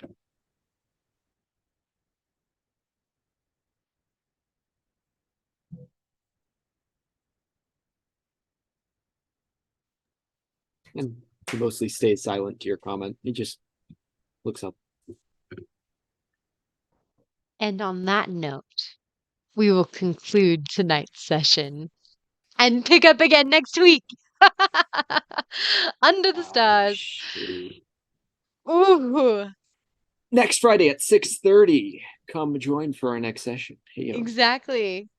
6:30 p.m. Mountain Standard Time on Twitch. We are wow, that was a doozy. That was a mic drop. Also, Dusty, Merilla both gained an inspiration for that. That was I think phenomenal. Dusty still has one from his last Oh, time. darn it, actually. I already have Okay, well, I guess you don't gain another one. You gotta use it. That's funny. Oh my goodness. Yeah, that was a lot in one session, guys. So That was a huge lore dump. Yeah, that was kind of intense. How are you guys, the audience, feeling? That was pretty. I'm looking in the wrong direction. How are you as the audience feeling? Because that Oh, was kind also, of an intense session. thanks to Single Step Gaming for dropping a raid on us. Yes, that was very exactly. kind Oh, of yeah. them. And also welcome to the fiesta. Yes, Yes. thank you, everybody. Welcome, Raiders. Welcome, Single Step Gaming. You guys are awesome. Thanks for coming in. And Roxy yeah, Bird says she's intrigued. she's I actually don't know. Roxy Bird is intrigued. There we go. And Hey, I if love you how wanna catch up Scarlet on has lore, you like can the check our cat YouTube that's on channel. fire. Yes. I'm assuming it's a Yeah. good thing. Yeah. Yeah. Oh, thank you, Scarlet E, with your Mm. comment of loved the plot development, especially how serious it gets. We We definitely do have get serious sometimes. yeah. Oh dear. Just It- wait. I'm betting. Like with how this is going, like we're already dealing with death. Yeah. Something like that. There's just so much going on. And for all of you who are interested in the story and interested in seeing like how this came up to this point or where it's going, like please follow us and check out all of our past episodes. We do have a recap session as well that recaps all the first 9 episodes. And we do a recap episode every roughly about 10 episodes. I think that's what we were saying. Roughly around there. Yeah. It depends on like if we get an ending spot, like where that's Yeah. I think Or that's like how we said. oh yeah, after every like arc or something. I Right? get like a mix too. But Mixture. anyway. We You'll do figure it recap out. episodes. You'll find out. We do them. We do them at some points. But yeah, if you guys want to listen more, follow the story, we would absolutely love to have you guys following and joining the adventure along with us. And again, thank you to Single Step Gaming for dropping that raid because that was awesome of you guys. And yeah, any final thoughts from our players here tonight? I Check can't out the believe YouTube channel. Check out the YouTube channel and the merch page. Oh yeah, link in bio. Link in bio. Link is in bio and on our Twitch page. You can find the links everywhere to our website, YouTube, Facebook, Instagram, merch, blah, blah, blah. Anyway, Sierra? I can't believe Dusty went from the only reason I'm not telling anyone in this party because I trust everyone else, but I don't trust Merilla. Went talk to Merilla, tells her first, doesn't even tell the other people he trusts. Like what? Okay, I'm done now. I would like to know if it's okay. Why didn't Dusty trust Merilla? Is just because like we knew the least about her background? Because I feel like we know a heck of a lot more about Merilla than we do about other things. But that Yeah, could well, just be me. she was just the last straw character. She's the only one who didn't really make sense to him. Like he understood who all the other characters were, but he didn't know who Merilla was. He never actually had sat down and like talked to her about her. Like he'd never done anything like that. He's had like plenty of conversations with Douse, with Jade, or apologies, not Jade. That's an old campaign. My apologies. Wow. It's so It's because the Chris. cat Could you came out. imagine? It's because the Okay. cat, yeah. Could you imagine Jade in this campaign, though? I feel like there would be a whole nother level of chaos. That would be there a whole would nother be. level of chaos. I actually would enjoy that a lot. For That'd be kind of people's fun. knowledge, Jade was a character that Amaris played forever ago in the last campaign. She was a tabaxi rogue. She was very chaotic, loved to steal things. So Yeah. Oh, it was fun. It was She so caused much many fun. problems, but also many emotional moments as well. It was Oh, yeah. fantastic. the drama, yeah. guys, Yeah. But Nuri knew for a long time, literally before the campaign started. that he was a warforged. It's a Warforged, you guys. Oh my goodness. Y'all had it. Y'all were correct. Congratulations. All your fan theories. Fan theories. They're canon. There was a moment I thought you were gonna turn out to be a zombie instead. That's Pull what off. I was thinking. My flesh is rotting. My teeth are falling out. Like And I Nuri's just had just to like, clean he's them up. just a precious little boy. Don't harm him. It makes total sense. Yeah. Oh gosh. Well, that is so fun. Thank you all so much for joining us for the session tonight and for coming in and watching and staying through that raid.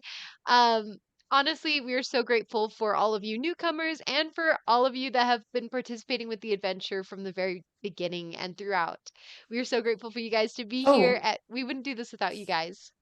Yes, Marilla? Sorry, I was wondering about it. Maybe I was wrong. But so we've never talked about fan art because I have fan art. I'm pretty sure Mars has fan art too. I have been thinking about it. I am actually currently working on a new piece for some more merch. Hopefully dropping soon. If you saw me looking down during this campaign, I actually was working on it. Okay. But like, I don't know. If somebody wanted to send fan art to you, would they send it to the Rosemary PT Studios email or? Email it. That is a Sierra question. So, if you have fan art that you want to share with us, please send it to us over messenger or instant message, whatever it is, on Facebook, a messenger, or email us at Rosemary PG Studios. At gmail.com. Somewhere is the actual at gmail.com. I wasn't sure what our actual email was. No, that's the email. Rosemary PG Studios. Yeah. You can find all the information on attached to our Twitch channel. Bio. We've got Instagram in our bio, linked in our about, right? One thing I will say, if you do send us your fan art, please include whether or not you want it to be shared. And if you want it to be shared, what name do you want it to be shared under? If you don't want it to be shared, it'll just be shared within the cast and no one else will see it. It will be hyped every time. It will be hyped. Oh, we'll yeah. all like Will love hype. it. But and we will hype it up definitely in the stream too. Be like, oh my gosh. Well, if they want to show it. Well, and keep all fan saying, art appropriate. If it is inappropriate fan art, we will not post it, though we We'll burn appreciate it, your passion. then destroy you. No, Oh dear. No, we won't. No, Threat is real. And a Merilla whips out. Where is the lightning? Where's the fire? Yeah, Okay, that's we, it. Yeah, Hey, we love you guys. All creativity is accepted. Thanks. Fan art's awesome. Love you guys. We hope to see more of it. Well, with that, we love you guys. You're amazing. Can the cast just send a big round of love to all of our audience members there? We love you guys. Yeah, We crew. wouldn't be here without Te you quiero guys. mucho. All right, Amazing. and Muchísimas gracias. we will see you next week. Hágalo pues, porque te quiero Bye. mucho.